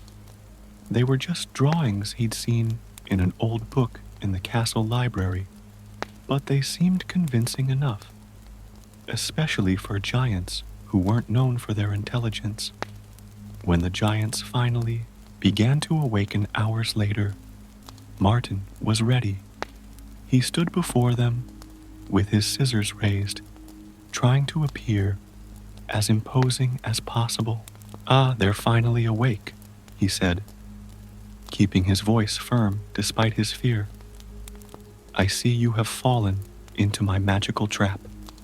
The giants, still dazed from the drink, looked in confusion at the ropes that bound them and the mysterious symbols on the ground. "Magic?" asked one of them, eyes wide with fear. "Exactly," confirmed Martin. "I am a powerful warrior sorcerer, known for defeating 7 enemies with a single blow. These ropes are enchanted. The more you fight against them, the tighter they will become." The giants looked at each other, scared. The mention of 7 at once seemed to particularly impress them. "And these symbols," Martin continued, pointing to his drawings with scissors, "are a circle of magical containment. If they try to escape, they will be turned into something very small and unpleasant, like flies, for example." The mention of flies made Martin hold back a smile, remembering how this whole story had started.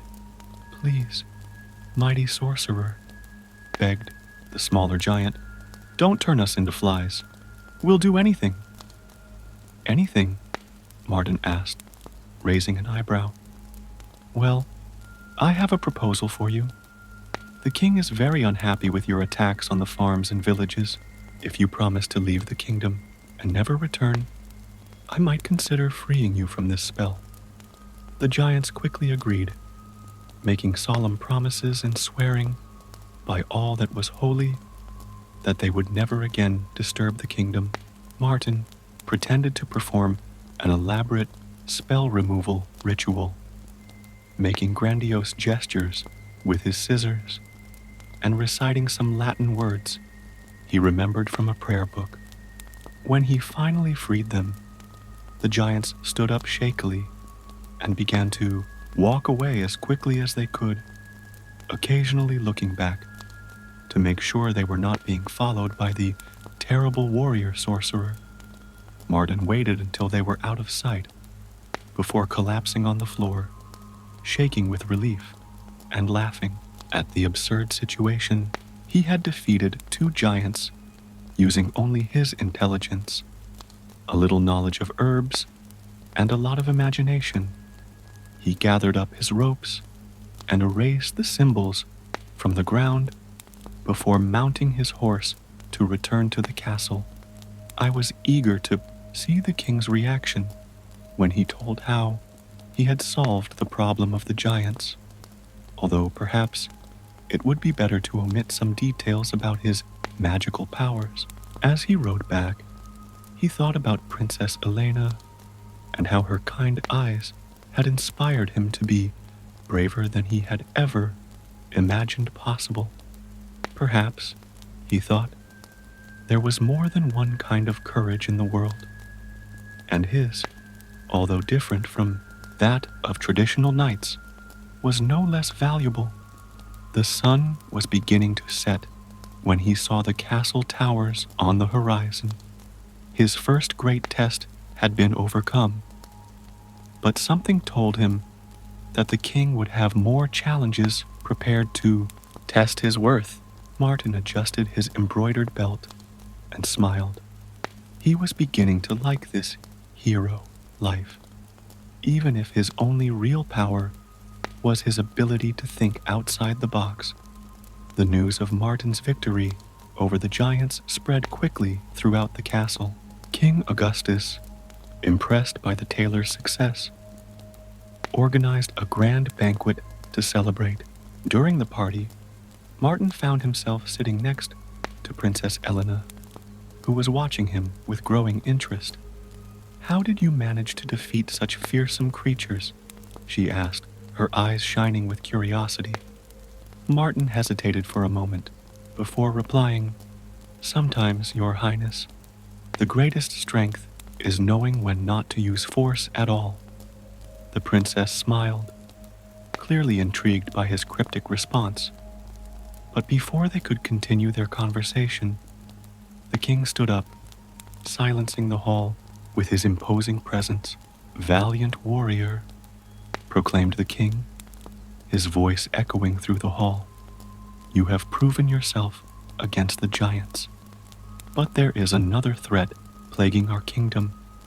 A terrible dragon in the eastern mountains has terrorized travelers and burned our crops. Defeat this beast, and my daughter's hand will be yours." Martin felt his stomach sink. Giants were one thing, big, strong, but simple to fool. A dragon, on the other hand, was an ancient and cunning creature. His stories spoke of sharp intelligence and ancient wisdom. It wouldn't be so easy to deceive a creature like that. That night, unable to sleep, Martin wandered the castle's corridors until he found the royal library.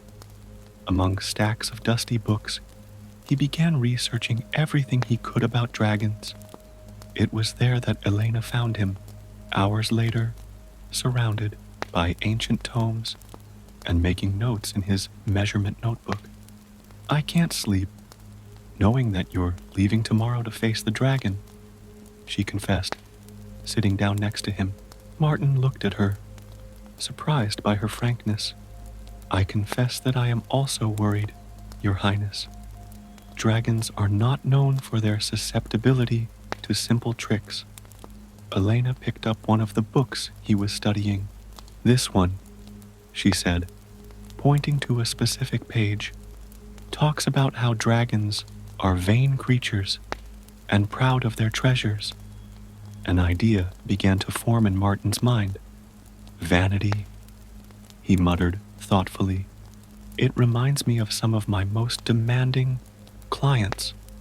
The next morning, before leaving, Martin made some unusual requests. Meters of the finest quality silk, mirrors of different sizes, and a collection of fake jewelry that was used in theatrical performances. The courtiers thought the requests were strange for someone who was going to face a dragon, but Martin knew exactly what he was doing. During his journey to Dragon Mountain, Martin worked tirelessly, sewing the silk into elaborate patterns and creating a complex structure with the mirrors. His skills as a tailor had never been as useful as they were now. When he finally arrived at the dragon's cave, the sun was at the exact spot he needed it to be. Martin began setting up his elaborate trap, strategically positioning the mirrors and stretching out the silk to create a corridor of dazzling reflections and colors. The dragon, a magnificent creature with emerald scales and golden eyes, emerged from its cave, attracted by the spectacle of light and color. Martin swallowed hard. It was much bigger than he had imagined, but it was too late to turn back. "Oh, magnificent creature," called Martin, his voice firmer than he felt. "I brought gifts worthy of your greatness." The dragon tilted its head, clearly intrigued. "A human who brings gifts instead of weapons. Interesting." "I am no ordinary warrior," Martin explained, gesturing to his creation. "I am a craftsman, and I have created something special to enhance your incomparable beauty." The dragon approached, fascinated by the multiple reflections of its own scales in the strategically placed mirrors. The silk, moving gently in the breeze, created a mesmerizing effect. "See how its magnificence multiplies infinitely," continued Martin, indicating the mirrors. "Every angle reveals a new facet of your perfection." The dragon was completely absorbed, admiring his own reflection from every possible angle. "It's true," murmured the creature. "I have never seen my own greatness represented in such a sublime way." Martin realized it was time to make his proposal. "I imagine that a being of such magnitude must feel confined in these mountains. I know a place where its beauty would be even more appreciated. The Crystal Mountains, beyond the northern Sia. There, every surface is a natural mirror, multiplying its glory infinitely." The dragon raised its head, interested. "The Crystal Mountains. I've heard stories about them, and they are all true," assured Martin. "A place far more worthy of your presence than these ordinary mountains." As the dragon considered the proposal, Martin continued to feed his vanity, describing in detail how sunlight would create rainbows on the creature's scales when reflected by the crystals. The plan was working. The dragon was increasingly convinced that he deserved a grander home. "Perhaps you are right, little craftsman," the dragon finally said. "This place really seems unsuitable for someone of my stature." Martin could hardly believe his luck. Using only silks, mirrors, and well-chosen words, he was about to convince a dragon to leave the kingdom voluntarily. Once again, his understanding of human nature, or in this case, draconian nature, proved to be his most powerful weapon. The dragon began to gather his treasure, preparing for the journey to the Crystal Mountains.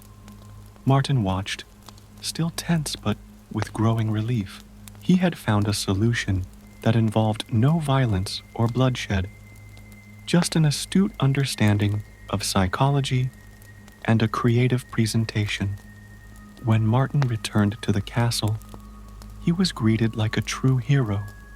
The news that he had convinced a dragon to leave voluntarily caused even more admiration than his victory over the giants.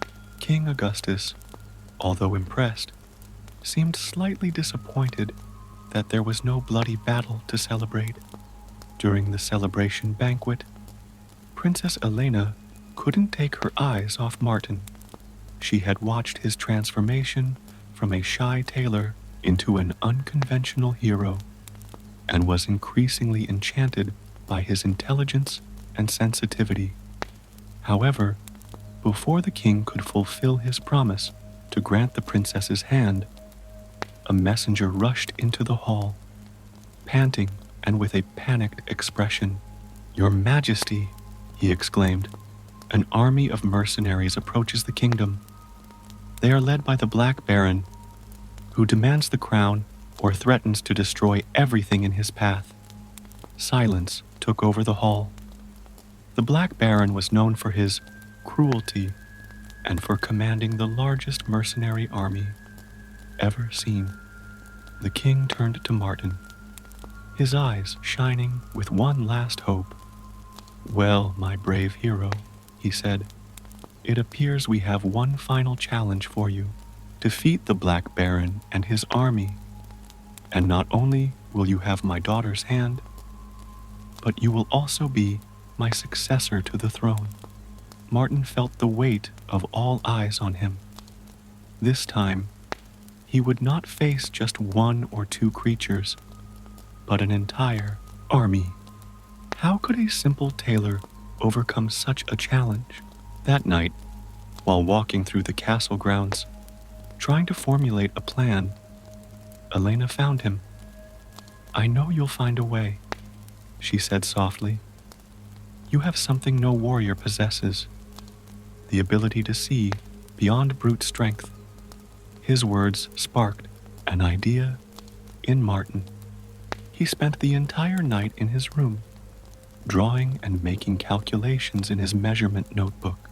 When the sun came up, he had a plan, risky and crazy, but it was his only chance. He met with the king and his advisors, presenting his strategy. "I would need all the seamstresses in the kingdom, all the fabrics available, and a few days of preparation." The king, although skeptical, agreed. There was not much to lose. For 3 days and 3 nights, the castle was transformed into a gigantic sewing workshop. Under Martin's direction, hundreds of people worked tirelessly, sewing according to his precise drawings. Elena was always by his side, helping to coordinate his efforts. On the morning of the 4th day, when the scouts announced that the Black Baron's army was only a few hours away, Martin put his plan into action.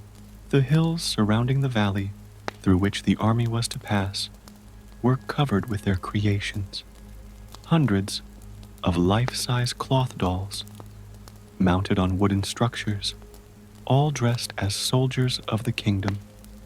Using an ingenious system of ropes and pulleys, similar to what he used to adjust complex dresses, Martin could make the dolls move in a coordinated manner, creating the illusion of a massive army preparing for battle. When the Black Baron arrived with his mercenaries, he encountered what appeared to be a force 3 times his size, strategically positioned in the hills. The puppets, moving in the wind and manipulated by Martin's systems, looked like real soldiers from a distance. Martin, wearing his best clothes, and with his 7-at-a-time belt clearly visible, rode to the middle of the field to parley with the Black Baron. "Impressive army you have there," commented the Baron, trying to hide his concern. "Oh, that?" Martin replied casually. "It's just a small part of our forces. The rest are arriving by nightfall. You know, when you have a reputation for defeating 7 at once, the warriors just show up wanting to fight alongside you." The Black Baron visibly paled. Stories of the mysterious warrior who defeated 7 at once had reached him, as had rumors of his victory over giants and dragons. "Perhaps," continued Martin, "we can avoid unnecessary bloodshed. I propose a duel, just you and me. If I win, you and your army leave and never return. If you win, the kingdom is yours." The Baron laughed, looking at Martin's thin figure. "And why would I accept such a proposal when I have an entire army at my command?" "Because," Martin replied calmly, "if you don't accept, we will attack at nightfall with full force. And unlike your mercenaries, who fight for gold, my men fight for loyalty. How long do you think your soldiers will keep fighting once they realize they are outnumbered?" The Baron looked again at the hills, where the soldiers continued their synchronized movements, and then at his own army, where murmurs of concern could already be heard. Very well, he finally agreed. A duel at sunset. Martin returned to the castle to prepare, knowing he had gambled everything on one last bluff. Elena found him in his quarters. "You don't know how to fight," she said, worried. "No," agreed Martin, "but I know how to observe. And I have spent the last few months observing very closely the defects in the armor I repaired." At sunset, Martin found the Black Baron on the dueling field. To everyone's surprise, he was armed only with his tailor's scissors. The Baron attacked first, his sword cutting through the air. Martin dodged, years of precision with the needle having made his reflexes sharp. He watched his opponent's movement, noticing exactly what he was looking for: the common defect in the armor joint under the right arm, where the metal often wore away. With a quick and precise movement, Martin slid his scissors exactly at that point, cutting the leather straps that held the armor together. The Baron stumbled, surprised by the sudden, unbalanced weight of his protection. Before he could recover, Martin was behind him, his scissors pressed against the only exposed part of his neck. "Give up," Martin whispered. "You don't have to die today." The Black Baron, realizing he had been defeated by a tailor with scissors, dropped his sword. His army, seeing their leader surrendered, began to retreat, and soon the dust on the horizon was all that was left of the feared mercenary force. That night, King Augustus fulfilled his double promise. Martin married Elena and was named heir to the throne. During the ceremony, wearing his best clothes, made by himself, of course, Martin smiled as he thought about his journey. From a simple tailor who killed 7 flies, he had become a hero and future king, not by the strength of his muscles, but by the strength of his mind and character.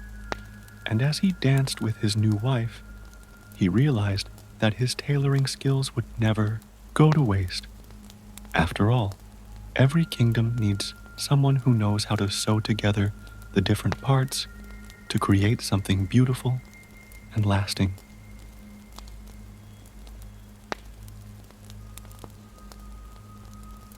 Thunder echoed through the golden halls of Asgard, but it was not Thor who caused it.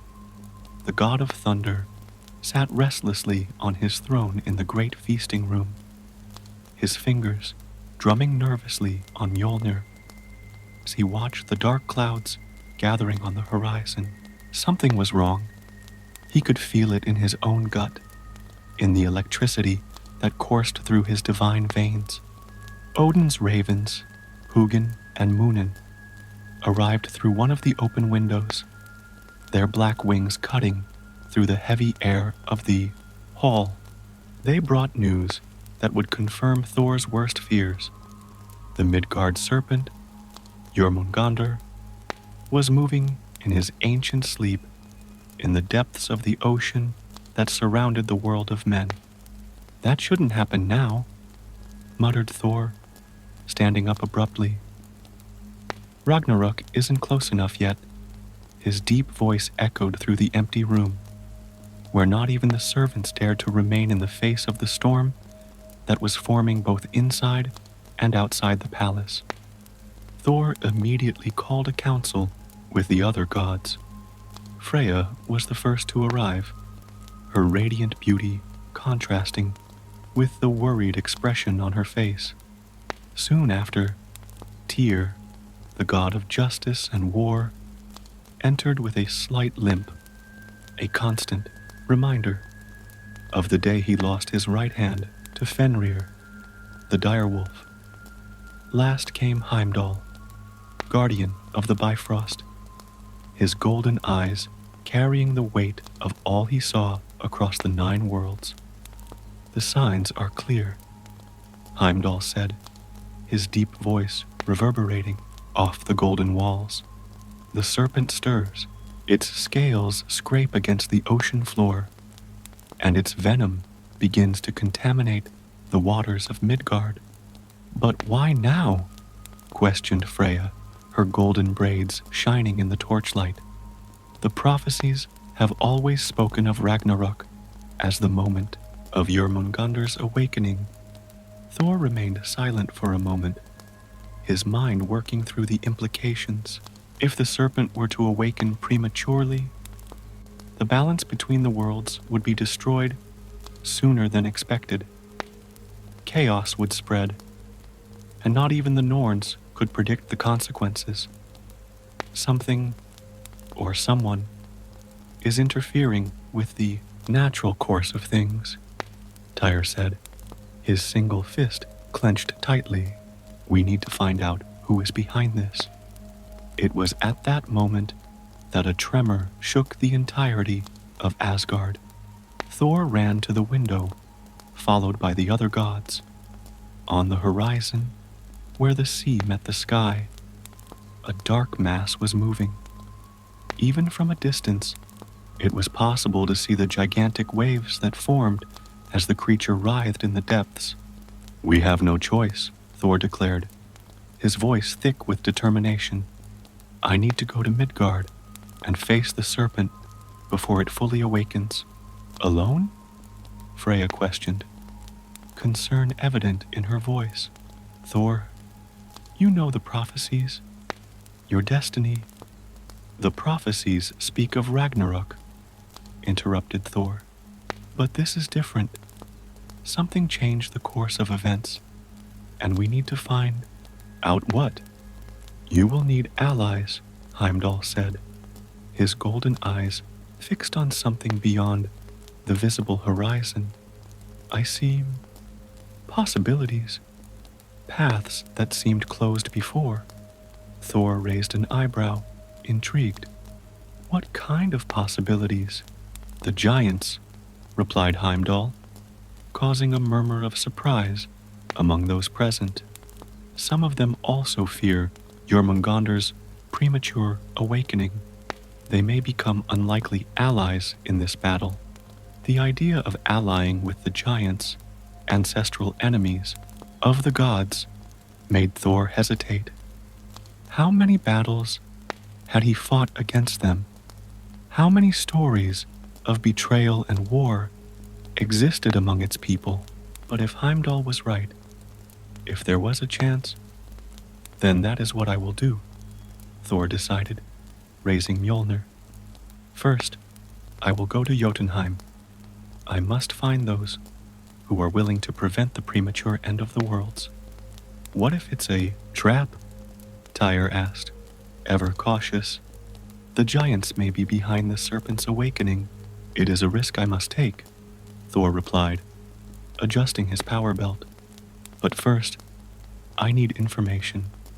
Heimdall, continue watching the serpent. Freya, search among his spells for something that could help us understand why this is happening now. Tyr, prepare our defenses. If Jormungandr fully awakens, Asgard will need to be ready. The other gods nodded, each leaving to carry out their mission. Thor stood for a moment, watching the horizon where the serpent stirred. His hands gripped Mjolnir's hilt with renewed strength. It wasn't just a question of strength now. It would need wisdom, diplomacy, and, perhaps for the first time, it would need to trust former enemies. The god of thunder walked to his quarters, preparing for the journey. As he gathered his belongings, he thought about the words of ancient prophecies. He always knew that his fate was intertwined with that of the Midgard serpent, that both would die by each other's hand during Ragnarok. But this was different. It was a chance to change destiny, to rewrite prophecies. Thor looked at Asgard one last time before leaving. The golden palace shone in the light of the setting sun, but the dark clouds on the horizon reminded him of the urgency of his mission. With a swing of Mjolnir, he blasted his way through the space between the worlds, heading first for Jotunheim, the realm of the frost giants. What would you find there? Allies or enemies? The answer to the serpent's premature awakening, or just more questions, Thor didn't know, but he was determined to find out.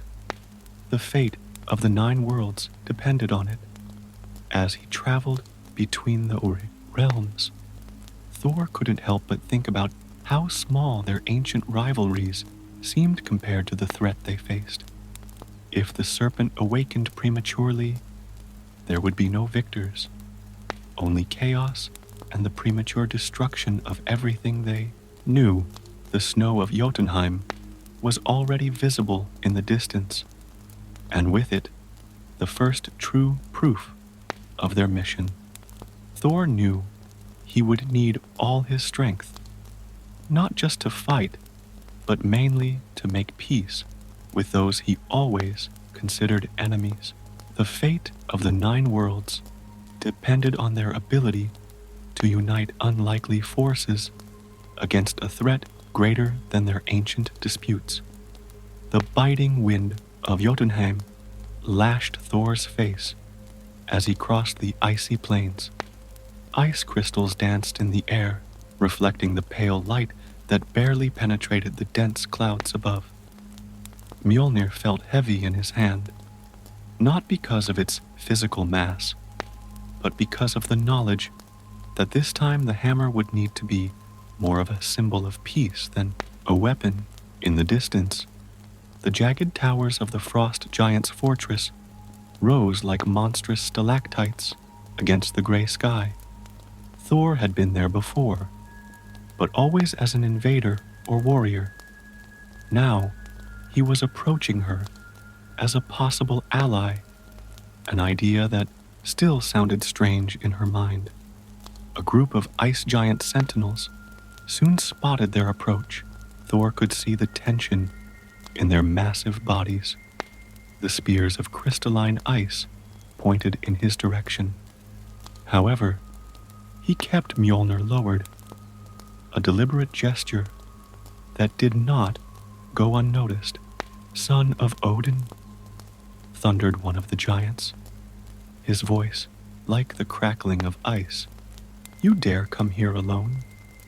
"I come seeking audience with Skrymir," replied Thor, keeping his voice steady and clear. "I bring news that concerns all 9 worlds."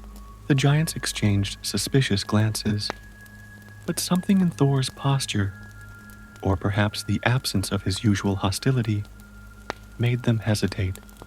After a moment of silent deliberation, the leader of the sentries made a brusque gesture. "Follow us, but know that any false move will be your last action." Thor nodded, following the giants through icy corridors that seemed to absorb all body heat. The walls reflected distorted versions of himself, as if the palace itself mocked his presence there. The sound of their footsteps echoed in an unsettling way, mixing with the constant moan of the wind that penetrated through the cracks in the structure. In the throne room, Skrymir, the current leader of the frost giants, waited seated on a massive throne of black ice. His red eyes glowed with a mixture of curiosity and suspicion as he watched Thor approach. "What words are so important to bring the god of thunder alone to our halls?" asked Skrymir, his voice reverberating off the crystalline walls. Thor took a deep breath, choosing his words carefully. "The Midgard serpent awakens before its time," he declared, observing the reaction of those present. "Jormungandr stirs in his sleep." threatening to bring Ragnarok before its scheduled time. A murmur ran through the room. Even among the frost giants, the prophecies of Ragnarok were known and feared. Skrymir leaned forward on his throne, his expression more serious. And why would that concern us? Some would say that the end of the gods of Asgard would be a blessing for Jotunheim, because it is not just the end of the gods, Thor replied. It is the end of everything, of the 9 worlds, of the very order of things. If the serpent awakens now, the chaos that will follow will spare no kingdom, no people. Skrymir was silent for a long moment, his red eyes studying Thor with intensity. And what do you propose, son of Odin? An alliance, said Thor, the words sounding strange, even to his own ears. United, we may have a chance to discover what is causing the serpent's premature awakening, and perhaps even stop it. The silence that followed was heavy, like an avalanche about to collapse. Thor could feel the giant's eyes on him, some clearly skeptical, others curiously contemplative. There are rumors, Skrymir finally said, his voice quieter. Whispers in the deepest caverns of Jotunheim. There is talk of ancient magic being awakened, of portals being opened where they should not exist. Thor frowned. What kind of magic? The guy who shouldn't be touched, a new voice replied. From the shadows of the ice pillars emerged a figure that made Thor instinctively grip Mjolnir's hilt. Angrboda, the sorceress of the giants. She moved like smoke until she stood beside Skrymir's throne, her eyes shining with ancient knowledge. Someone is messing with the threads of destiny, god of thunder, not just with ordinary magic, but with the very threads that weave reality. The Norns, muttered Thor, beginning to understand the gravity of the situation. Yes, confirmed Angrboda. Someone is interfering with the work of the Weavers of Fate. And not only that, they are using forbidden knowledge, magic that has been sealed since before the time of the gods. Thor felt a chill that had nothing to do with the cold of Jotunheim. If someone was manipulating the lines of destiny themselves, the consequences could be even more catastrophic than imagined. We need to find whoever is doing this, said Thor, and we need all the help we can get. Skrymir and Angrboda exchanged glances, a silent conversation taking place between them. Finally, the leader of the giants turned to Thor. Jotunheim will offer assistance, declared Skrymir, but with conditions. First, we want equal participation in any council or decision that is made. Second, when this is all over, the old treaties between Asgard and Jotunheim will be renegotiated. Thor hesitated only for a moment before nodding. I accept your terms, but we must act quickly. The serpent continues to stir. Angrboda will go with you, said Skrymir. She has knowledge of ancient magics that may be useful in your quest. The sorceress smiled, a gesture that didn't reach her eyes. It will be an interesting partnership. God of Thunder, Thor watched his new and unlikely ally, aware that he was just beginning to unravel a plot much larger than he imagined. With the help of the frost giants secured, and new information about the possible cause of the serpent's awakening, he knew that his next step must be to find the Norns, if it was still possible to reach them. As they prepared to leave, Thor couldn't help but think about how the ancient prophecies seemed to be unfolding in completely unexpected ways, with a giant sorceress as an ally and the knowledge that someone was manipulating their own destiny. Their mission had become even more complex and dangerous. Thor and Angerboda's journey to the kingdom of the Norns was tense from the beginning. The god of thunder and the giant sorceress crossed the hidden paths between the worlds, each keeping a cautious distance from the other as they headed towards the roots of Yggdrasil, where the weavers of destiny dwelt. The Norns have not received visitors in millennia, commented Angerboda, his voice echoing in the void between the realms. What makes you think they'll welcome us now? Thor adjusted his grip on Mjolnir, his eyes fixed on the path ahead. We have no choice. If someone is truly interfering with the threads of destiny, they are the only ones who can tell us how and why. A sudden tremor shook the ethereal path beneath their feet, causing them both to stop. In the distance, they could see waves of energy oscillating through the fabric of reality, like ripples in a disturbed lake. The lines of fate are unstable, murmured Angerboda, his eyes shining with concern. I've never seen anything like this before. As they approached the Norn's domain, reality itself seemed thinner, like frayed fabric about to tear. Thor could feel the electricity in the air, unlike any storm he had ever conjured. It was the energy of destiny itself being manipulated. Finally, they arrived at a place where 3 huge Yggdrasil roots intertwined, forming a kind of natural chamber. In the center, where the roots met, was Urd's well, or at least where it should have been. In its place, they found only a vortex of chaotic energy, with golden threads of fate floating and twisting in the air. That's not good, said Thor, watching the scene with growing concern. The Norns. Angerboda approached the vortex, her fingers tracing patterns in the air. They were displaced. Displaced? What do you mean? Before Angerboda could respond, a figure emerged from the vortex. It was Urd, the oldest of the Norns. But there was something wrong with her appearance. Its shape was distorted, as if seen through broken glass. Son of Odin, sorceress of Jotunheim. His voice sounded like several overlapping voices. You guys are late. What happened here? Asked Thor, approaching cautiously.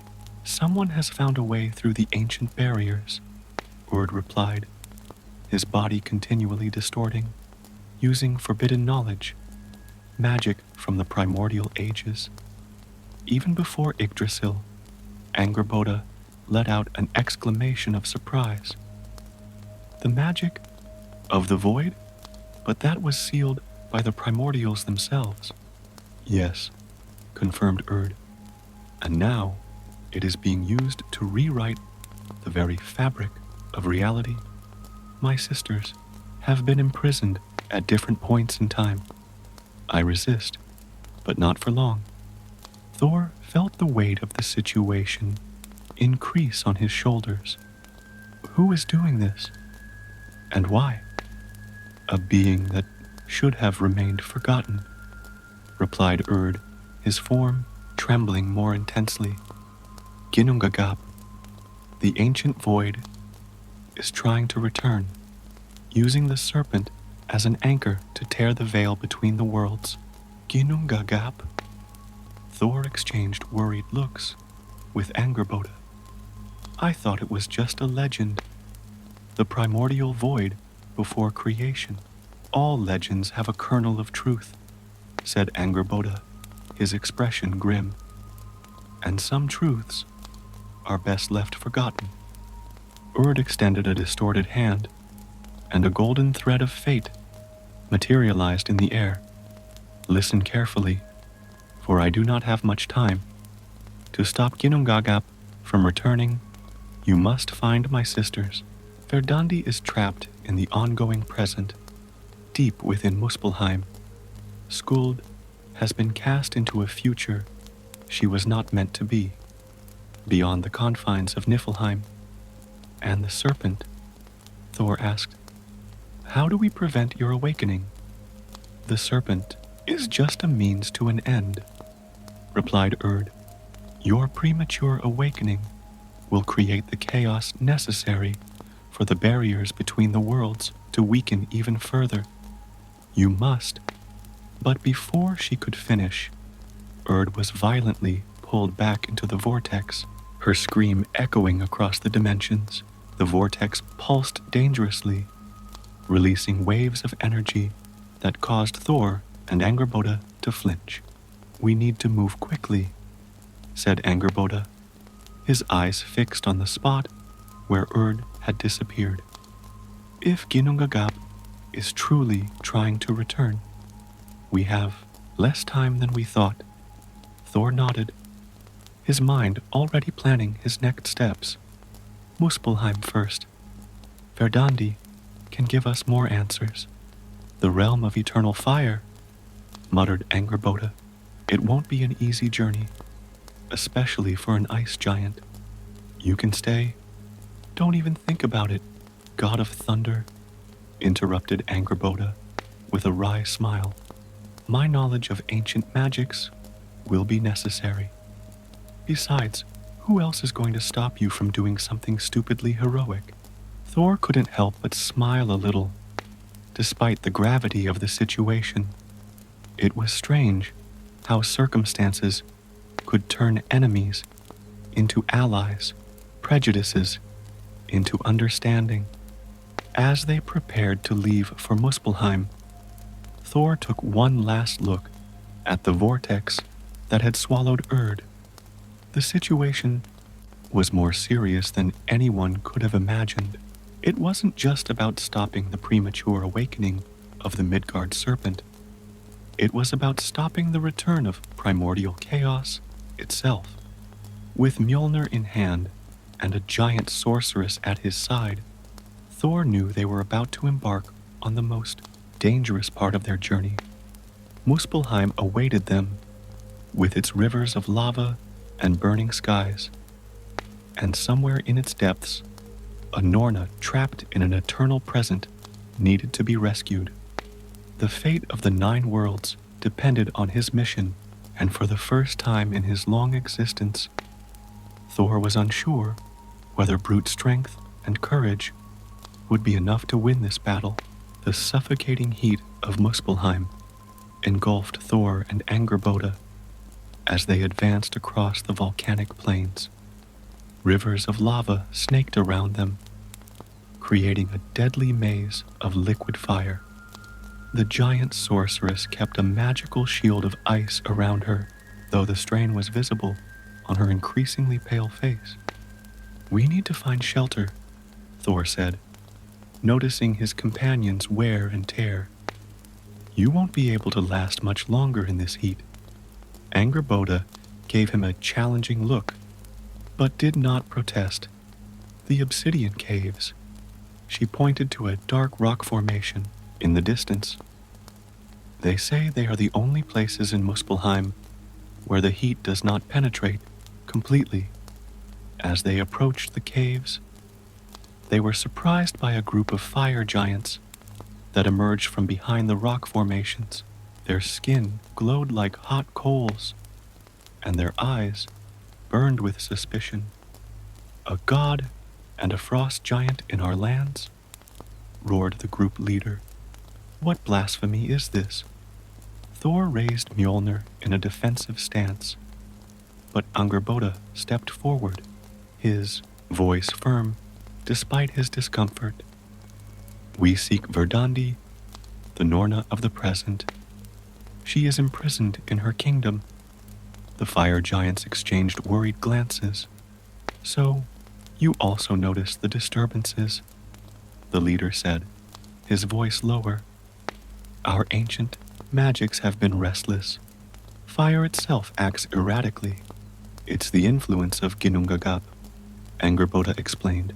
The primordial void attempts to return and uses the Midgard serpent's premature awakening as a catalyst. The leader of the giants considered their words for a moment before gesturing for them to follow him. Come, there is something you need to see.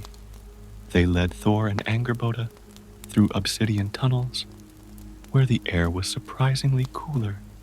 The black, polished walls reflected their images in a distorted way, creating an unsettling feeling of disorientation. They arrived at a central chamber where a bizarre phenomenon was occurring. Fragments of time seemed frozen in the air, little bubbles of reality where events repeated endlessly, a drop of lava falling eternally without ever touching the ground, a spark dancing in the same endless pattern. It started a few days ago, the fire giant explained. At first they were just small anomalies, but they are spreading, and at the center of it all, in the heart of the chamber, stood Verdandi, the Norna of the present. Unlike the distorted form of her sister Erd, she appeared perfectly solid, but she was trapped in a time loop, her movements repeating every few seconds like a broken record. How do we free her? Asked Thor, observing the imprisoned Norna. Angerboda approached cautiously, studying the energies that held Verdandi trapped. It's a complex time prison. We'll need to synchronize different types of power, your divine strength, my ancient magic, and she looked at the fire giants, the primal power of Muspelheim's flames. What could go wrong? Muttered Thor, but he was already positioning Mjolnir. The fire giants placed themselves in a circle around Verdandi, while Angerboda began to weave runes in the air with precise gestures. Thor raised his hammer, allowing electricity to course through his body. On my signal, instructed Angerboda. We need to break the temporal prison at exactly the moment the loop resets itself. They watched Verdandi's pattern of movements, waiting for the precise moment. When Norna reached the end of her sequence, about to begin again, Angerboda shouted, "Now!" Thor released a powerful beam through Mjolnir. The fire giants released their most intense flames, and Angerboda completed his enchantment. The energies combined into a focal point, creating an explosion of power that made the cave walls themselves shake. For a moment, nothing seemed to happen. Then, like glass breaking in slow motion, the temporal prison began to fragment. Verdandi blinked, her movements becoming natural for the first time. "You took a long time," were his first words, his voice carrying the weight of countless gifts experienced simultaneously. "Time is relative, I suppose," Thor replied, approaching. "We need your help. Ginnungagap." "I know," Verdandi interrupted. "I have lived every moment of this crisis, countless times in my prison. I know what is coming, and it is not good." "How do we stop it?" asked Angerboda. "It's not a question of preventing, but of redirecting," explained Verdandi. "Ginnungagap is using the threads of fate as ropes to pull itself back into existence. But if we can find Skuld and reconnect the three Norns," a stronger tremor shook the cave, and through the obsidian walls, they could see the sky of Muspelheim changing color, becoming a vortex of chaotic energy. "We don't have much time," Verdandi said, her gaze distant as if observing 1,000 different gifts simultaneously. "Niflheim. You must reach Niflheim before Skuld is pushed beyond the end of time, and you must prevent the serpent from fully awakening, or the barriers between the worlds will become too weak to contain Ginnungagap's return. How do we do both at the same time? Questioned Thor, frustration evident in his voice. An enigmatic smile appeared on Verdundi's lips. Who said they need to be done at the same time? Timing is more flexible than you think, especially now that your lines are being manipulated. Angerboda widened his eyes in understanding. Can you give us more time? I can create a time bubble, Verdundi confirmed. But I will need the energy of Muspelheim to sustain it. And once they enter it, there are no guarantees of when or where they will emerge. Thor and Angerboda exchanged glances. It was a huge risk. But what choice did they have? The very fabric of reality was unraveling around them. Do it, Thor decided, gripping Mjolnir with renewed determination. As Verdandi began to weave her temporal magic, and the fire giants prepared to lend their power, Thor could not help but think of how each step of this journey took them into increasingly dangerous and unknown territories. From a mission to prevent the awakening of the Midgard serpent, they had become embroiled in a battle for the very fabric of reality. The temporal bubble began to form around them, and Thor felt the familiar weight of Mjolnir in his hand like an anchor in the increasingly unstable reality. At his side, Angerboda prepared his ancient spells, his presence a constant reminder of how old enmities could become irrelevant in the face of greater threats. The fate of the 9 worlds depended on their next move, and for the first time, they would have to rely not only on their strength and courage, but also on the flexible nature of time itself. Verdundi's temporal bubble enveloped Thor and Angerboda in its shimmering matrix, and the world around them began to dissolve into a kaleidoscope of overlapping realities. The heat of Muspelheim gave way to the biting cold of Niflheim in a matter of seconds that seemed to stretch on for eternities. When the time distortion finally stabilized, they found themselves in a nightmarish landscape. The realm of Niflheim, normally a place of eternal mist and ice, has been transformed.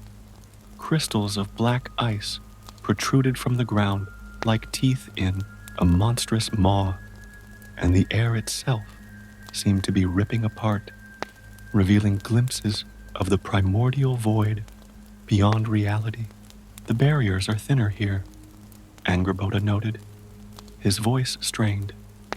We can feel Ginnungagap trying to force its way back into existence. Thor nodded, feeling the electricity in his body react erratically to the unstable environment. Mjolnir vibrated in his hand as if detecting an invisible danger in all directions. They advanced through the distorted landscape, searching for signs of Skuld. Time seemed to behave even stranger here. Sometimes a single step would take them miles forward. Other times they seemed to walk for hours in place. There, exclaimed Angerboda, pointing to a crystalline structure that seemed to absorb all the light around it. It's a temporal anchor. Skuld must be trapped inside it. They cautiously approached the structure, but were interrupted by a voice that seemed to come from all directions and nowhere at the same time. You've come far. The voice was old and empty, like nothingness itself coming to consciousness. But they are very late. The air around them began to condense, forming a figure that defied comprehension. It was as if the absence of existence itself had taken shape. Ginnungagap, muttered Angerboda, his protective runes glowing brightly. What's left of me, the entity confirmed. For eons I have been banished, relegated to watching existence unfold in the void that was once my domain. But now it is time to reclaim what belongs to me. Thor wielded Mjolnir, although he knew that facing the primordial void would not be like any battle he had ever fought. Why the serpent? Why now? The Midgard serpent is an echo of primordial chaos, explained Ginnungagap, its form floating like black smoke. Your premature awakening will create enough dissonance in the fabric of reality that I can return completely, and with time fragmented, without the Norns to keep it in order.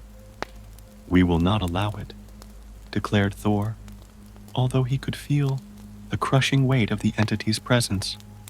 Ginnungagap made a sound that might have been laughter. If emptiness could express amusement, you have no choice.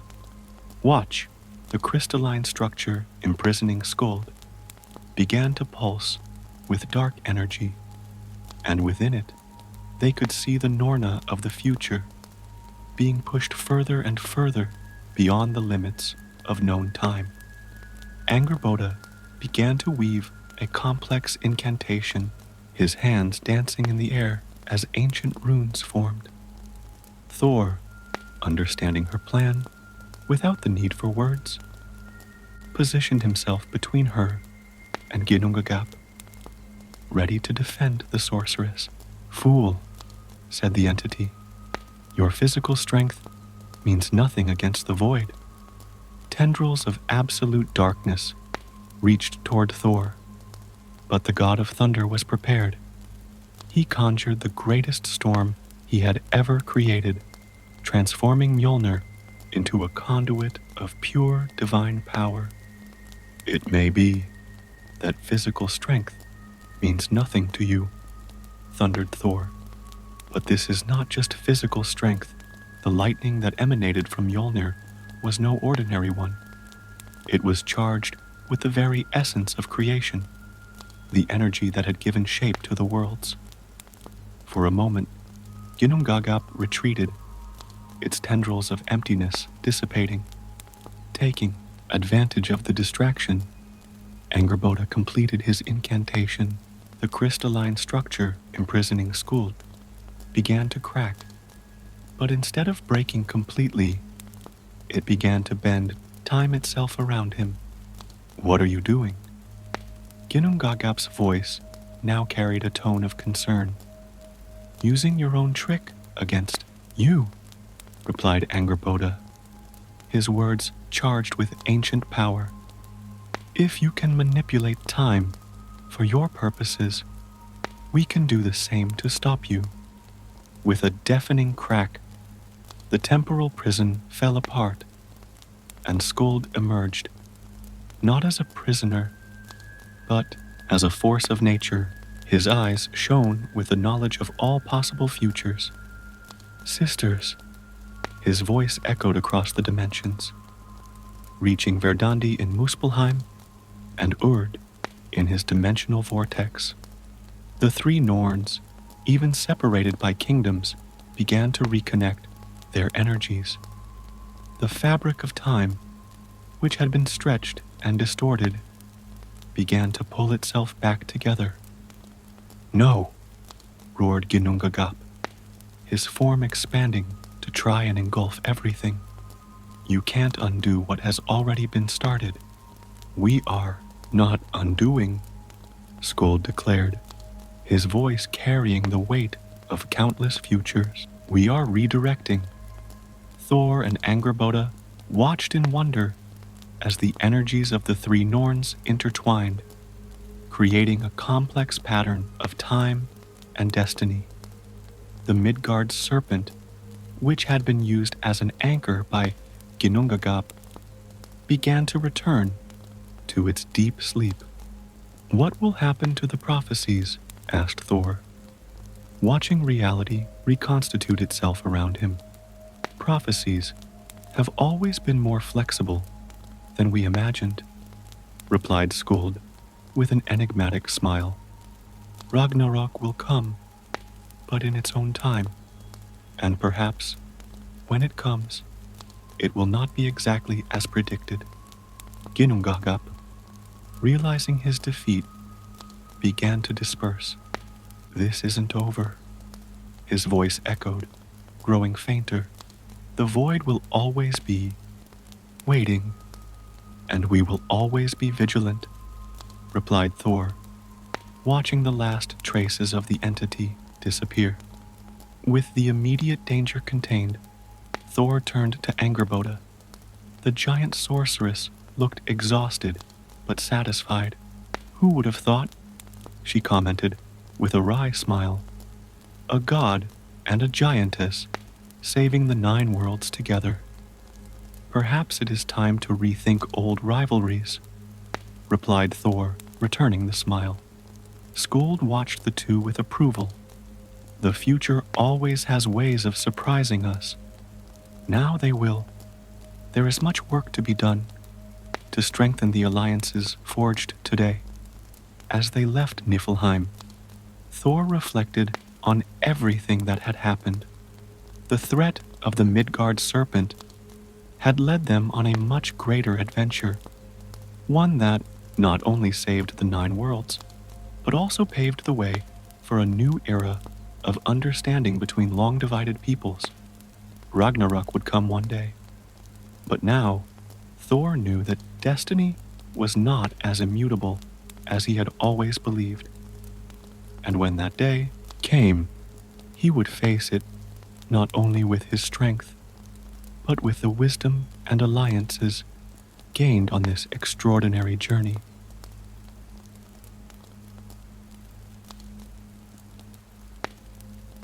Gleipnir's chains creaked against the rock as Loki writhed in his eternal prison, his green eyes reflecting what little light filtered through the cave's fissures. The serpent's venom dripped incessantly onto his face, and only the faithful presence of Sigyn, his wife, with her little basin, offered any momentary relief. After centuries of confinement, the god of mischief had memorized every drop, every iota, every moment of pain. Another millennium like this, he thought bitterly, remembering the events that led him to that situation. Baldur's death, his role in the ensuing chaos, Odin's rage. It all seemed like a distant nightmare now. Memories haunted him, like restless ghosts, dancing in the shadows of the rocky walls. It was then that something changed. The cave air, always heavy and humid, became electrically charged. The shadows began to move differently, and an unnatural silence enveloped the surroundings. Even the serpent above stopped dripping its venom for a moment. Loki Laufeyson, an ancient voice echoed through the cave, making the rocks themselves vibrate. It was Odin, the All-Father, materializing from the shadows as if he had always been there. His single eye glowed with an intensity Loki hadn't seen in centuries. Sigyn bowed respectfully, but kept her basin firmly over her husband's face. Loki, in turn, just smiled his characteristic, ironic smile. All-Father, he said, his voice hoarse with disuse, to what do I owe the honor of this visit? Have you come to see if your chains are still secure? Odin didn't respond immediately. His ravens, Hugin and Munin, perched on his shoulders, their black eyes fixed on Loki. Something moves in the shadows beyond Yggdrasil, began Odin, his deep voice carrying the weight of eons. Something older and more terrible than Ragnarok himself. Loki raised an eyebrow, his interest genuinely piqued. And that should worry me because I offer you a choice, Silvertongue, replied Odin, approaching. a chance to prove your loyalty to Asgard and perhaps win your freedom. The silence that followed was as heavy as lead. Loki studied Odin's face, looking for signs of deception, an irony that did not escape him. And what would be the price of this generous offer? You must help the gods face this threat, declared Odin. But there is one condition. You may not resort to lies or deceit. Your cunning will be welcome, but your dishonesty will not. A bitter laugh escaped Loki's lips. You ask me to fight without my best weapons, Allfather? It's like asking Thor to fight without his hammer. That is exactly what I ask, Odin confirmed.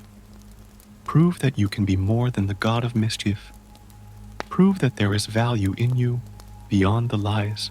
At that moment, the walls of the cave shook, and a distant sound, like a scream from the depths of Niflheim, echoed through the rocks. Sigyn shivered, and even Odin's ravens stirred restlessly. What is that? Asked Loki, his curiosity overcoming his skepticism. The first signs, replied Odin. Something awakens in the deepest realms. Something not even the Norns predicted. Heimdall sees shadows where there should be light, and Yggdrasil itself trembles in its foundations. Loki closed his eyes, thinking. Centuries of confinement had taught him patience, but they had also fueled his resentment. However, the prospect of freedom, even if conditional, was tempting. Furthermore, there was something in Odin's tone that suggested this threat was real and truly dangerous. And if I accept, Loki began, measuring his words, how can I be sure you will keep your side of the bargain? I swear by the eye I sacrificed for wisdom, replied Odin solemnly. If you help us honestly and prove your worth, your chains will be broken. Loki looked at Sigyn, who was still holding the basin tightly. Their eyes met, and in them he saw hope, an emotion that had long since left that dark place. Very well, he said finally. I accept your terms, Allfather, but know that it will not be easy to trust me, just as it will not be easy for me to gain the trust of others. With a swing of his spear, Odin released Gleipnir's chains. For the first time in centuries, Loki felt his limbs free. He staggered to his feet, leaning on Sigyn for support. You will have to prove yourself, not just to me, warned Odin, but to all the gods. And believe me, they will have even less reason to trust you than I do. As Loki regained his strength, feeling the ancient energy flowing through his body again, the tremors in the cave increased. The distant sound became clearer, a roar that seemed to come from all 9 worlds at once. So, said Loki, stretching his long, immobile muscles, where do we begin? First, you must fully understand what we are up against, replied Odin. And to do that, we need to visit the Norns. They may have answers that not even I have. Thus, Loki took his first steps toward freedom, following Odin out of the cave that had been his home and prison for so long. The cool air of Asgard hit him like a wave, and for the first time in millennia, he felt something like hope. However, a part of him, the part that always calculated, always planned, was already thinking about how he could use this situation to his advantage without resorting to his usual deception tactics. The challenge would be greater than any he had ever faced. Not only would he have to help save the 9 worlds from an unknown threat, but he would have to do so while being honest an almost alien notion to the god of mischief. As he walked alongside Odin, under the watchful eyes of Hugin and Munin, Loki realized that his true ordeal was just beginning. The journey to Yggdrasil, where the Norns wove destinies, was silent. Loki observed every detail of Asgard's landscape, as if seeing it for the first time, his green eyes absorbing the changes that had occurred during his long imprisonment. The air still carried that strange electricity, and occasionally, subtle tremors shook the ground beneath his feet. Sigyn had remained in the cave, promising to meet them later in Odin's hall.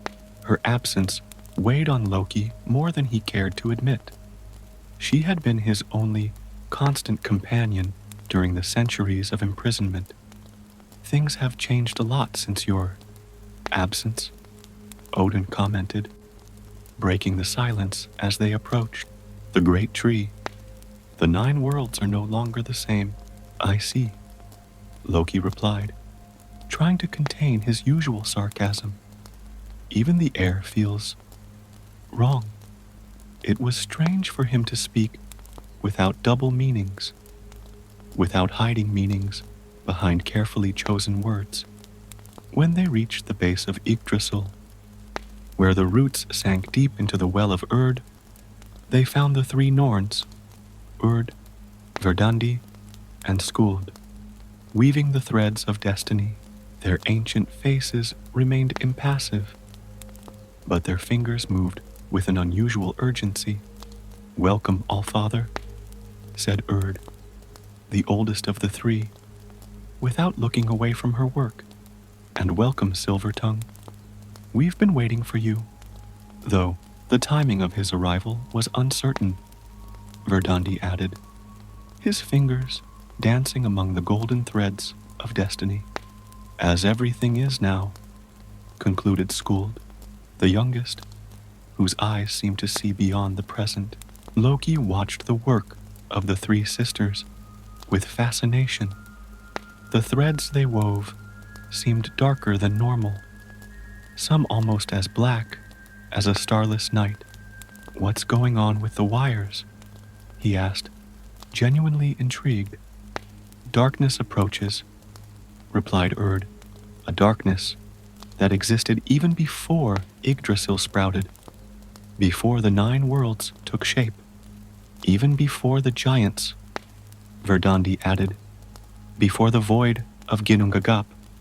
Odin approached the loom, his one eye studying the dark patterns forming. Tell us more about this threat.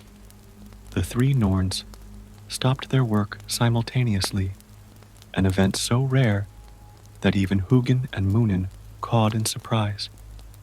There is a being, began Skuld, so ancient that his name was forgotten before the first word was spoken. He slept in the depths beyond the roots of Yggdrasil, continued Urd, in a sleep deeper than death.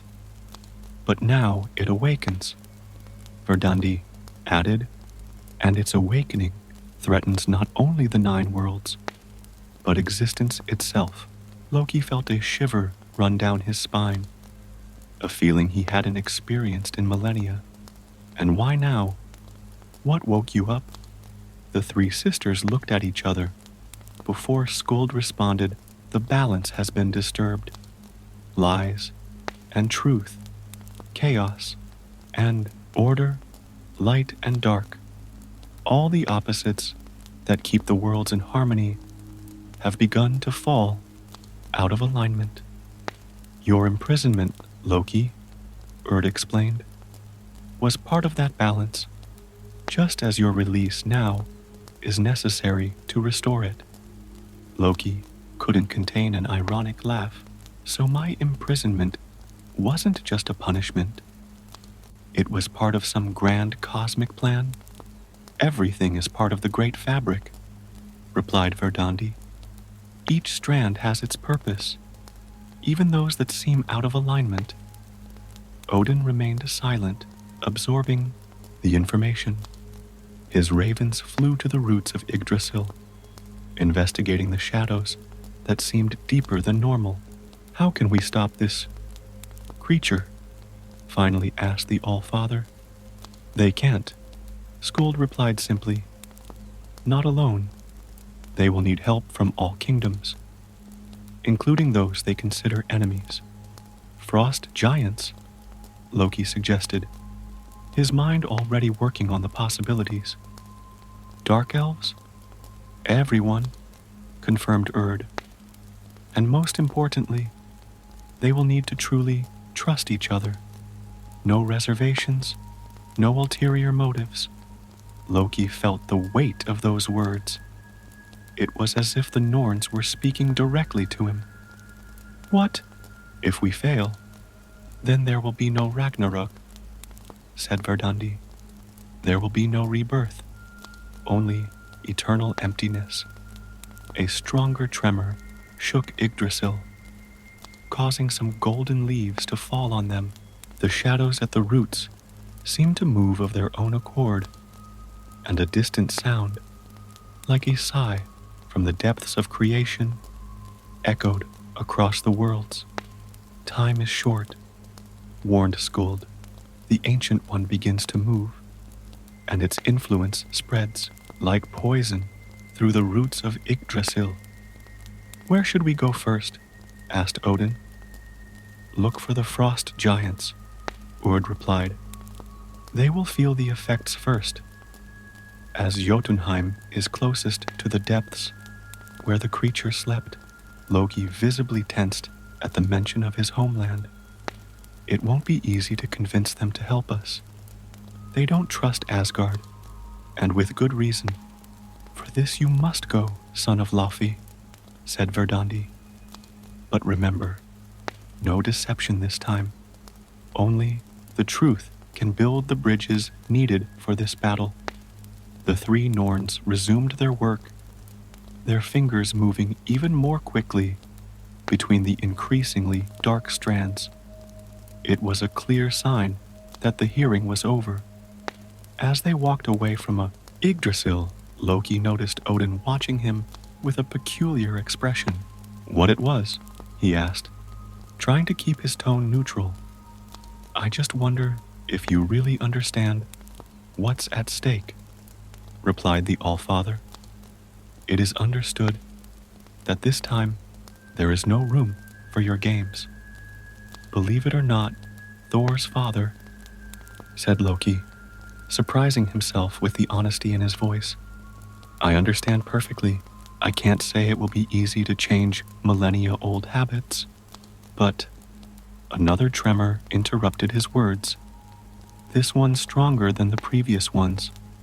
On the horizon, dark clouds were beginning to form, but they were no ordinary storm clouds. They seemed to absorb the light itself. We must hurry, said Odin. I will gather the council of the gods to inform them of our mission to Jotunheim. Loki nodded, his gaze fixed on the strange clouds. A part of him longed to use his old tactics to weave elaborate plans of deception. It was his nature, after all. But for the first time in his long existence, he felt that maybe, just maybe, honesty really was the only way. Odin's golden hall was filled with tension as the gods gathered for council. Thor, with Mjolnir firmly in his fist, cast suspicious glances at Loki, while Freya and Tyr kept a calculated distance. The news of the God of Mischief's release had already spread across Asgard like wildfire. Brother, said Thor, his thunderous voice echoing through the hall, I hope you understand that at the first sign of betrayal— Yes, yes, Loki interrupted, raising his hands in a pacifying gesture. You're going to smash me with your hammer. Some things never change, do they? Odin slammed Gungnir to the ground, silencing everyone. The situation is too serious for old rivalries, he declared. The Norns have confirmed a threat prior to creation itself has awakened, and we need help from all the kingdoms to face it. Murmurs spread throughout the hall as Odin explained about the growing shadows and tremors that shook Yggdrasil. Loki watched the reactions, noticing how each god processed information differently. It was strange that he wasn't planning on how to use these reactions to his advantage. And should we trust Loki to negotiate with the frost giants? Questioned Tyr, his skepticism evident. The one who has betrayed us so many times. They have no choice, Loki replied, surprising everyone with his frankness. I'm half Jotun. I know your ways. And most importantly, I know how to approach Thrym, your current king. Thrym? Thor frowned. The same one who once stole Mjolnir. Himself, confirmed Loki, allowing himself a small smile as he remembered that particular adventure. But this time, there will be no disguises or deceptions. We need to be direct. The words sounded strange on his tongue, as if he were speaking an unknown language. The other gods seemed equally surprised by his statement. Freya stepped forward, her golden eyes studying Loki intently. And how do you plan to convince the ice giants to help us without using their usual tactics? With the truth, Loki replied, feeling each word weigh like the ancient chains of Gleipnir. I will tell them exactly what is at stake, that it is not a question of Asgard versus Jotunheim, but of existence versus the void. Another tremor shook the hall, stronger than the previous ones. Through the windows, they could see the strange dark clouds approaching, their edges seeming to devour the very light of day. Time is running out, declared Odin. Loki will leave for Jotunheim at dawn. Thor, you will accompany him. What? Exclaimed the two brothers in unison. We need to show the giants that Asgard is truly committed to this alliance, Odin explained.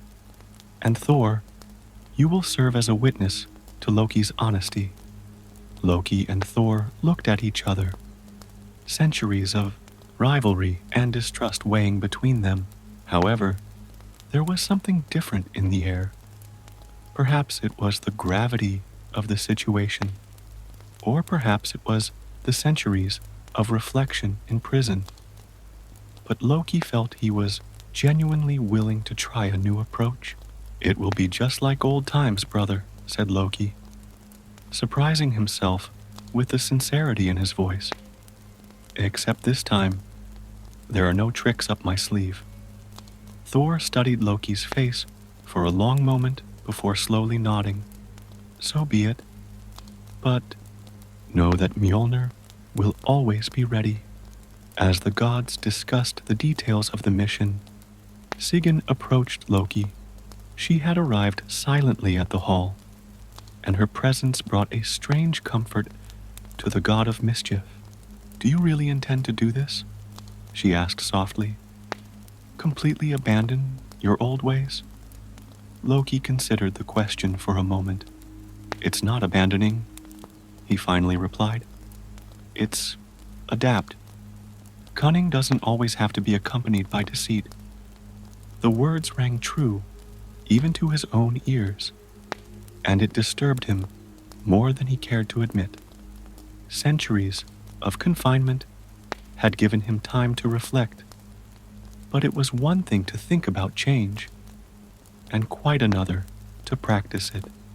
Night fell over Asgard, darker than usual, due to the strange clouds that now covered much of the sky. In the rooms assigned to him, Loki prepared for the next day's journey, organizing not plans and strategies as he usually did, but honest arguments and truths that needed to be told. It's strange, he said to Sigyn, who was helping him with the preparations, to spend so much time weaving lies, only to discover that the truth can be just as powerful a weapon. Maybe that's the lesson I needed to learn, she replied, adjusting her cloak, that the most complex path is not always the best. One last tremor shook the palace before the night deepened, and through the window, Loki could see shadows moving unnaturally across the gardens. Tomorrow, he and Thor would leave for Jotunheim, and for the first time in his long life, the god of mischief prepared for a mission without a single contingency plan based on deception. It was scary. It was liberating. It was, he realized with a pang of irony, possibly the greatest adventure he had ever undertaken. The journey to Jotunheim began before dawn, with Thor and Loki crossing the Bifrost under Heimdall's watchful eye. The guardian of the worlds kept his expression impassive, but his golden eyes never left Loki for a second. Shadows move faster in Jotunheim, Heimdall reported, and the cold, it's different, deeper than normal. Loki felt an involuntary shiver at the thought of his homeland. The icy air of Jotunheim had always come naturally to him, but Heimdall's description suggested something more sinister. Keep your eyes open for any anomalies, he urged, surprising himself with the sincerity of concern in his voice. The path between the worlds was an explosion of color and light, but even through the glow of the Bifrost, Loki could see the strange shadows moving, as if trying to swallow the rainbow itself. Thor held Mjolnir tightly, prepared for any eventuality. When they landed in Jotunheim, the first thing they noticed was the silence. The realm of the frost giants had always been a quiet place, but now there was a sepulchral quality to the air, as if the earth itself was holding its breath. Something is wrong, murmured Thor, his eyes sweeping the icy plains. The cold. It's like it reaches your bones. Loki nodded, his natural Jotun form beginning to manifest in response to his surroundings. His skin took on its characteristic blue hue, and ancestral marks appeared on his face. It's more than the normal cold of Jotunheim. It's as if something is sucking the very essence out of the place. As they advanced towards Thrym's fortress, they noticed that the ice beneath their feet was darker than normal, almost black in places. The crystal formations that normally reflected light with brilliant colors now seemed to absorb it. Remember, said Thor, breaking the oppressive silence. No tricks this time. You say that as if I were incapable of being honest, Loki replied, but without his usual scathingness. Believe it or not, brother, I understand the gravity of the situation. A distant roar made them both stop. It wasn't the familiar sound of a frost giant or any other known creature of Jotunheim. It was something deeper, more ancient, as if it came from the very depths of the world. The fortress of Thrym loomed before them, its towers of black ice rising against the perpetually dark sky of Jotunheim. Giant guards spotted them immediately, but instead of the usual hostility, there was something different in their stance. Fear. Prince Loki, called one of the guards, his voice shaking slightly, and Thor. Thunderer, King Thrym awaits your arrival. Loki and Thor exchanged surprised looks. Is he waiting for us? Questioned Loki. The shadows, replied the guard hesitantly. They talk. The king has been having Visions. They were led through icy corridors to the throne hall. The place was different from how Loki remembered it. The walls, once a crystal blue, now showed black veins that pulsed like diseased veins. Thrym sat on his ice throne, but there was no arrogance in his posture. The giant king looked aged, worried, his red eyes fixed on the shadows that danced around the corners of the hall. "So you came," Thrym said, his normally thunderous voice now barely a whisper. "The shadows showed me. Something awakens in the depths. That's why we're here," Loki began, taking a step forward. "We need Jotunheim's help." "Help Asgard?" A bitter laugh escaped Thrym's lips. "After everything? It's not about Asgard or Jotunheim," Thor interjected, surprising Loki with his diplomacy. "It's about the survival of all worlds." Loki watched the shadows move unnaturally across the walls. It was time to do something he had rarely done in his long life. Tell the whole truth.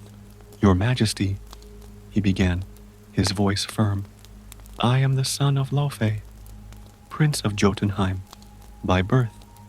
Even if I grew up in Asgard, I know the history of conflicts between our kingdoms. I have participated in many of them. But what we face now is different. The Norns spoke of an earlier threat to creation itself, one that will make Ragnarok seem like a simple winter storm." The words were simple, direct, without double meanings or subtle manipulations. It was strange for Loki to speak like this, but there was power in this honesty. He could feel it in the attention everyone in the hall gave him. Another tremor shook the fortress, and more black veins appeared in the ice walls. The distant roar sounded again, closer this time, causing small crystals to break loose from the ceiling. "The shadows whisper," said Thrym, rising from his throne. "They show me visions of an endless void, of a darkness that devours everything in its path. Even the eternal ice of Jotunheim bows before it." "Then you understand," Loki continued, "that we need to be united. All kingdoms, all races, not for Asgard, not for Odin, but for existence itself." Thor watched his brother with a mixture of surprise and respect. It was the first time he had seen Loki argue without using any of his usual persuasion tactics, and the effect was remarkable. "What if we refuse?" questioned Thrym, although his tone suggested he already knew the answer. "Then there will be no Jotunheim to rule," Loki replied simply. "Not even Asgard to hate, just emptiness." The silence that followed was interrupted by a sound that made everyone present freeze. Laughter. It didn't come from anyone in the hall, but seemed to emanate from the shadows themselves. It was an ancient, cruel sound that made the blood run cold. "Your words are true, son of Laufey," declared Thrym finally. "For the first time since I've known you, there's no mistake in your silver tongue." The thick, charged air of the hall grew even heavier as Thrym descended the steps of his icy throne, his imposing form approaching Loki and Thor. The shadows on the walls seemed to follow their movements, as if they were alive and attentive to the conversation. "The frost giants will fight alongside Asgard," Thrym declared, his voice echoing throughout the hall. "But we need to know exactly what we're up against." As if answering his question, a tremor more violent than any before shook the fortress. The shadows on the walls twisted, and for a moment seemed to take on almost tangible shapes. Faces distorted in agony, hands reaching for something in the darkness. We need to consult the elders, said one of Thrym's advisors, a particularly old frost giant. In the deepest caves of Jotunheim, there are ancient writings, predating even the age of Ymir. Loki felt a shiver run down his spine upon hearing this. During all his years of study and mischief, he had never heard of these writings.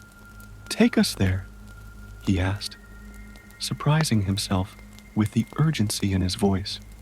The descent into the caves was a journey through increasingly deeper levels of darkness. Thor held Mjolnir aloft, small rays dancing around the hammer to light the way. But even this divine light seemed to struggle to penetrate the darkness that surrounded them. "The shadows are thicker down here," observed Thor, his normally thunderous voice now reduced to a respectful whisper. "It's because we're closer," replied the old man who was guiding them, "closer to where he sleeps, or slept." Finally, they reached a circular chamber, its walls covered in symbols, so ancient they seemed to suck in the light rather than reflect it. Loki approached, his fingers delicately tracing the inscriptions. "That's not the language of giants," he muttered, "neither from the gods nor from the elves. It's something more previous," added the old man, "from when the universe was still young, and the first consciousnesses began to awaken in the void." While Loki tried to decipher the symbols, Thor and Thrym stood guard, their senses alert to any movement in the shadows. The distant roar sounded again, closer now, causing small chunks of ice to break off the ceiling. "Here," said Loki finally, his green eyes shining with understanding. "It tells of a being that existed before light, before time itself. The first conscious beings imprisoned him because his mere existence threatened to destroy everything that was beginning to form." "How did they defeat him?" asked Thor, approaching. "They did not," replied Loki, continuing to read. "They just put him to sleep, using the very light of creation." Another tremor, more violent than the previous ones, shook the cave. The shadows on the walls began to move with purpose, converging into a single point. "We need to get out of here," warned Thrym. But it was too late. The shadows solidified into a form that defied comprehension, something that seemed simultaneously solid and empty, present and absent. A voice that was no voice echoed through the cave, reverberating not only in the air, but in the very minds of those present. "Children of the light," said the voice, "so young, so ephemeral, trying to understand the incomprehensible." Loki stepped forward, his Jotun form fully manifested now. "You are the one who came before," he said, keeping his voice steady, despite the fear he felt. "What existed in the void?" "I am the void," replied the entity. "And now that I have awakened, I will claim what is rightfully mine." Thor raised Mjolnir, lightning dancing around the hammer. "We will not allow it to destroy everything we have built." A laugh that wasn't laughter echoed through the cave. "Build it? You just play with fragments of light. Children fighting for sparks in the dark."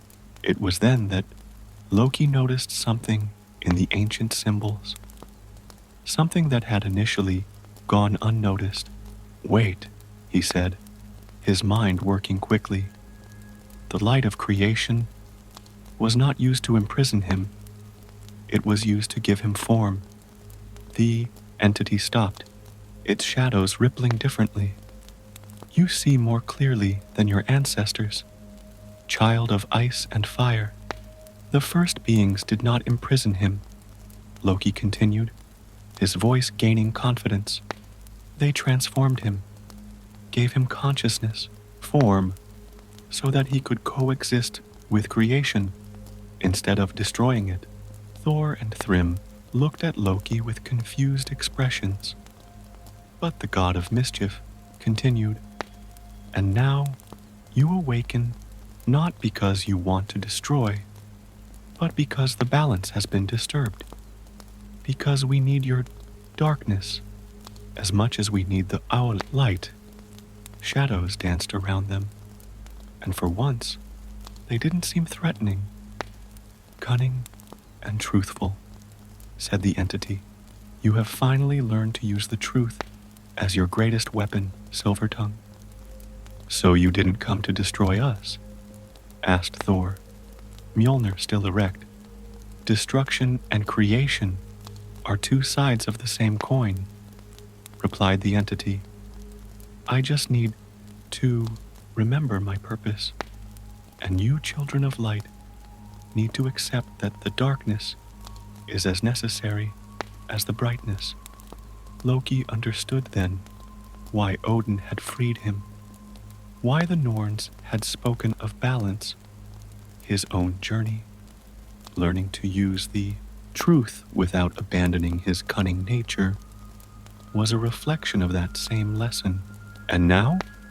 asked Thrym, his voice carrying the weight of all of Jotunheim.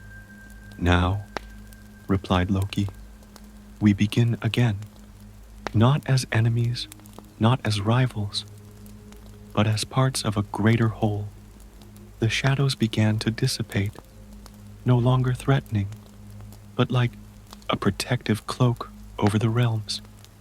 The distant roar turned into something softer, almost like an old, forgotten song. Thor looked at his brother with a newfound respect. "You've really changed, haven't you?" "I haven't changed," Loki replied with a smile. "I just found a better balance." And so, deep within Jotunheim, a new era began, not with battles or deceit, but with understanding and acceptance. The ancient darkness would no longer be a threat, but a necessary part of the fabric of reality, just as Loki would no longer be just the god of mischief, but a mediator between light and shadow, truth and cunning. Balance had been restored, not through force or deception, but through the most powerful and unexpected of weapons, the truth.